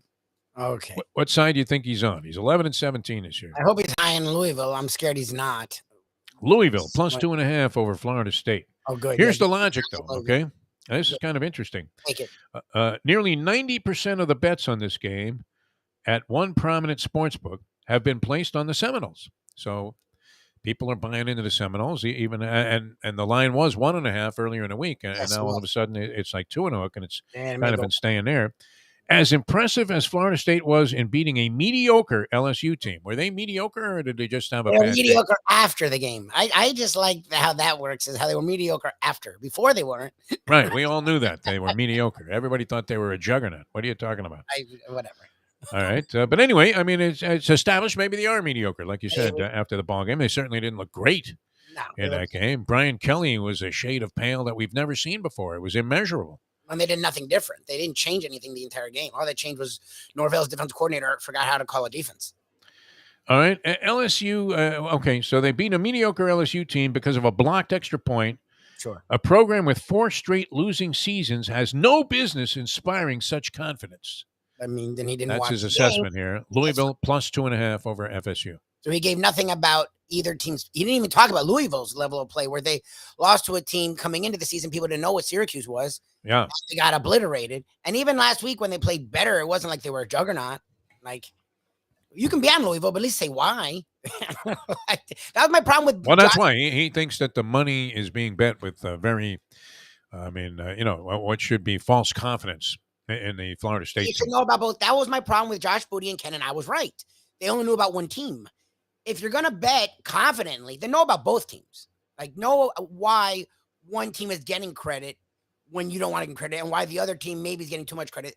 I don't like that, actually. That's he'll probably end up being right, because that was a ridiculous handicapping. Like, he didn't talk about Louisville at all. And he didn't talk about specifics with Florida State. He didn't talk about the run game, which is one of the best nationally. He didn't talk about their defense, which outside of that last 2 drives is one of the best ranked nationally. He didn't talk about their quarterback, who's come a long way and is ranked one of the best. Like, he didn't talk about any of that. He just talked about generic bullshit because he didn't do any research. Same thing with Louisville. Like, he didn't talk specifically about Cunningham's a good quarterback, but he's been massively erratic. Like, talk about that then if you want to critique others gambling. He didn't do any of that. Like, that, I actually don't get his. I would go against him just because his handicapping sucked. He wasn't specific at all. Yeah, I mean, he's been on a slide. That's definitively true. He has Miami plus 5.5 over Texas A&M. Which is fine. Because I'd like to see Haynes King play well at least one time before backing the perennially overrated Aggies. That's actually not bad. It should be easy for the unproven He may not be sophomore. playing, by the way. So What's that? that's great handicapping in his part. They may be going with the freshman at points in that game. So that's also weird handicapping, because there's a lot of questions with their quarterback play. So they may not even play Haynes King. He says it should be easy for the unproven sophomore after the monumental upset to Appalachian State last week. No pressure on this kid. Kind of kidding around, but he likes Miami plus 5.5, which if I was going to bet this game, I would take Miami in the 5.5 points. I really would. At worst, you're thinking, how could they not have a chance to win the game outright after Appalachian State went on the road? I don't know. Was that the proverbial wake-up call? I don't really buy the wake-up call theory so much. I mean, should you not have been awake to begin with in this woke society? Well, no, it's because it's not like Appy State's Duquesne. Like Appalachian, and it's not just the Michigan thing. Like, they've been literally ranked a lot over the last 10 years, and their last, I think, 2 coaches have gone on to pretty decent prominence. So, yeah, I mean, I don't know about that wake-up call thing. I just know that this is what Jimbo does, and A&M, he's even done it, where just because he loses to a stupid-ass team doesn't necessarily mean he won't be better the next week, and doesn't necessarily mean in 2 weeks he won't suck again. Yeah, like, that's sort of his thing. He's very inconsistent as a coach. I just think what's funniest to me about this last week is all the stuff I said and was bitching about the last couple of years. I still wanted him as my coach, but I did bitch about it. Suddenly, the nation has figured it out. Oh, maybe Jimbo isn't a god. Really? I don't know how he got anointed to that level of stature. I know he won a national championship at FSU, but it seemed like, you were hearing about how great this guy was, and he was the head coach in waiting as Bobby Bowden. I mean, the way they treated Bowden at the end was almost criminal. They just fire the guy, put him out of his mercy. They shoot horses, don't they? That's what you have to do. Now, Bobby deserved to stay for as long as he wanted, but at the same time, the Board of Trustees was sick of looking at a senile old man on the sideline there, bungling game after game, and not having the recruiting acumen that he did.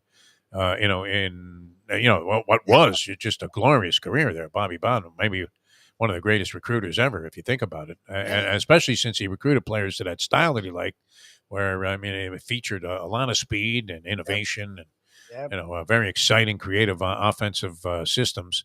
And then all of a sudden, he just lost it. And Jimbo was waiting there, waiting for him to be pushed into a casket, just like King Charles was with the Queen. Ma, when are you going to check out already? Guy had to wait a long time to become the king there, right? What, 96 years old? He's an old fart. How did he accumulate these billions of dollars? He doesn't have a job. Does he work? No, they make a ton of money. They make a lot of money. It's a bigger racket than the Vatican tour, huh? Where, the Vatican's taking in, like, they have, they're making like $500,000 a day on tourists. while these guys are eating little wafers and sipping wine in the back room there, while burning some incense and maybe smoking some weed. I don't know what they're doing. It's funny. What's a bigger Imagine. Hey, can you believe all the people out there today, Lou? Yeah, pretty good crowd. FIFA, boxing, the NCAA, or the Royals or Vatican? Imagine. I mean, who's paying for this funeral, Lubie? The people.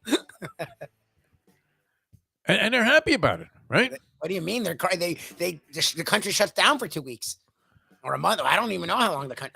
I'm still it boggles my mind. Like, I'm not that big of a cynic, but my wife gets mad at me. I'm like, still? It's like, what do you mean? There's like 5 more days of this. It never ends. Yeah. She's not doing the stupid ass waving bullshit. She's in a box. God rest her soul. She lived 96 years. It was fucking. It's over. Yeah. She hasn't had power for 70 years. Like, that's a good run. Good for her. Waltzing around as a figurehead for 70 years, worth billions of dollars. I mean, like I said, I mean, what is Charles's job except to be king? I mean, that's a good one, right? What's your job? I'm king. She's like, okay. You're so culturally insensitive. I'm like, I'm not trying to be a jerk. I've talked to people from these areas that try to explain it, and they don't say anything that makes sense. Well, it's just cause. I'm like, just cause. I'm not for. Just cause isn't a good excuse for letting someone live off of billions, and I still don't know what they do. They couldn't pay for their own funeral? I mean, they got to go for state money? Unbelievable. If I'm a taxpayer in England, I'm royally, literally, no pun, pun absolutely intended, royally upset about what's going on right now. And the disgrace that this is becoming internationally. I mean, it's just absolutely insane. They all love it. What do you mean the national programs? My parents were watching something yesterday that was like, it's just the way that I'm like, what? Everybody's there, man. I mean, the entire world is reporting that Kardashians are reporting live from London. Talking about, she did wear, I mean, the matching hats and outfits. I thought at the end, especially, I mean, a very, sort of adorable lady, the Queen was. I will say that. And likable person. She seemed like very down to earth from all reports, even though she was sitting there, representing all of this royalty. But the hats were great, weren't they? And the way they matched the outfits, whoever this designer was had to be making a fortune just dressing this one woman. This 96-year-old bag who they've been parading around now for the last 2 weeks. Unbelievable. Wow. I mean, they could have just thrown a body in a pool at Century Village and saved themselves all of this hassle. And we got to fish another one out of the pool. Guy puts up a little pool close sign while they fish the body out. I spent a lot of time over there. I was always wondering why there was somebody face down in a swimming pool at Century Village. I used to go visit my mom and dad. All right, that's going to do it for us. That's a good note to end on. I'm sure. Well, we're not done for today. Brandon Lang's going to be on our Believe podcast. That's always good. I mean, has tremendous insight. Did go 4-3 last week, and his best bet of the week went down. And he gave that to us 2 weeks in advance. He loved the Raiders in that game, although they were in there with a shot. But that's the way gambling goes. I mean, the soundest of logic can end up being not only unproven, but go up and smoke very early on. When betting on football or any sport for that matter, especially, I don't know, is it especially true of football? So many bizarre things happen in a football game, but he'll be with us, and I don't know if he's going to have an opinion on tonight's game. Chiefs, Chargers. What do you say, Lubie? Chiefs, Chargers, Chiefs at home, giving 4 points to the Los Angeles Chargers. What do you say? Take a stand, my friend. I think the Chiefs. The Chiefs were really good. That's what I think. And I think this is the season Patrick Mahomes is like, screw you all, which is so funny for a guy that's only had success. Yeah. That you talked about it, and I never got to chime in, but it's what we do here. We bring you up to bring you down, but he hasn't done anything to bring him down. They went far last year. Like every year they've gone far. The guy's great. It is what it is. I think they're better and they're better coached. Brandon Staley has to prove something to me before I believe in Brandon Staley.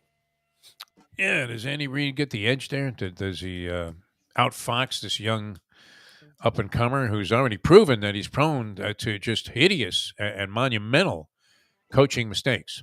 I just don't trust him. So how can you be a coach, literally, and not like understand basic strategies that any fan would be screaming from the stands? No, don't do that. Any fan. I mean, it's insane, and you're getting paid like zillions of dollars to make these bonehead moves. It's just incredible. All right. We're going to be back with you at 12 o'clock. We'll be live on location there. So join us at the pizza spot in Fort Lauderdale and Google it, and you can find it. I don't know any other way to describe it. You'll find Mayo it. always sends me the directions, and then I can't find the place anyway. But I did find it last time, and I found my way into a delightful spot, which was great. given a thumbs up by Portnoy in his pizza sampling. So if you're in the area, or even if you want to, just meet Mike Mayo, which I couldn't believe that when Rock and Jake said that to me. Oh, you're here? Did you bring Mike Mayo? I'm telling you, it's a big deal. Like literally every place he's gone that he's done a review, they put it up, and I'm like, Mayo. I like when they do that too. Like Man. It's slob. absolutely fantastic. That guy. They make it look great too, like they just won an award or something. It's like huge. It's like a big. They put it in the window. I was like. I prefer. I mean, if I'm looking for a thumbs up of approval by what's being posted there by the door or the entranceway to any restaurant, it is the picture of Vito Anafermo, where he's like this, and it says, "To John, all the best, Vito," or the Mayo review put up there. Even some fancy schmancy places feature the Mayo reviews. It's great. All right, we'll have Mike with us, and he'll be actively reviewing things as he consumes them on Mike Mayo's Lunchbox later on today. So join us out there, and or join us right here on the air on South Florida Live. For Mike Lubie Libbets, I'm Jeff DeForest. Thanks so much, and also thanks to Dave GURGGLES Gergely. Another fine job on the trivia challenge. A lot of participation today. We really enjoyed it. And we will see you later on today on South Florida Live as we leave you know that. The time. How did he gain weight fasting? Yeah, it's not possible. It's 9:01. Let's go to eat a damn snack. Look what they done to my show.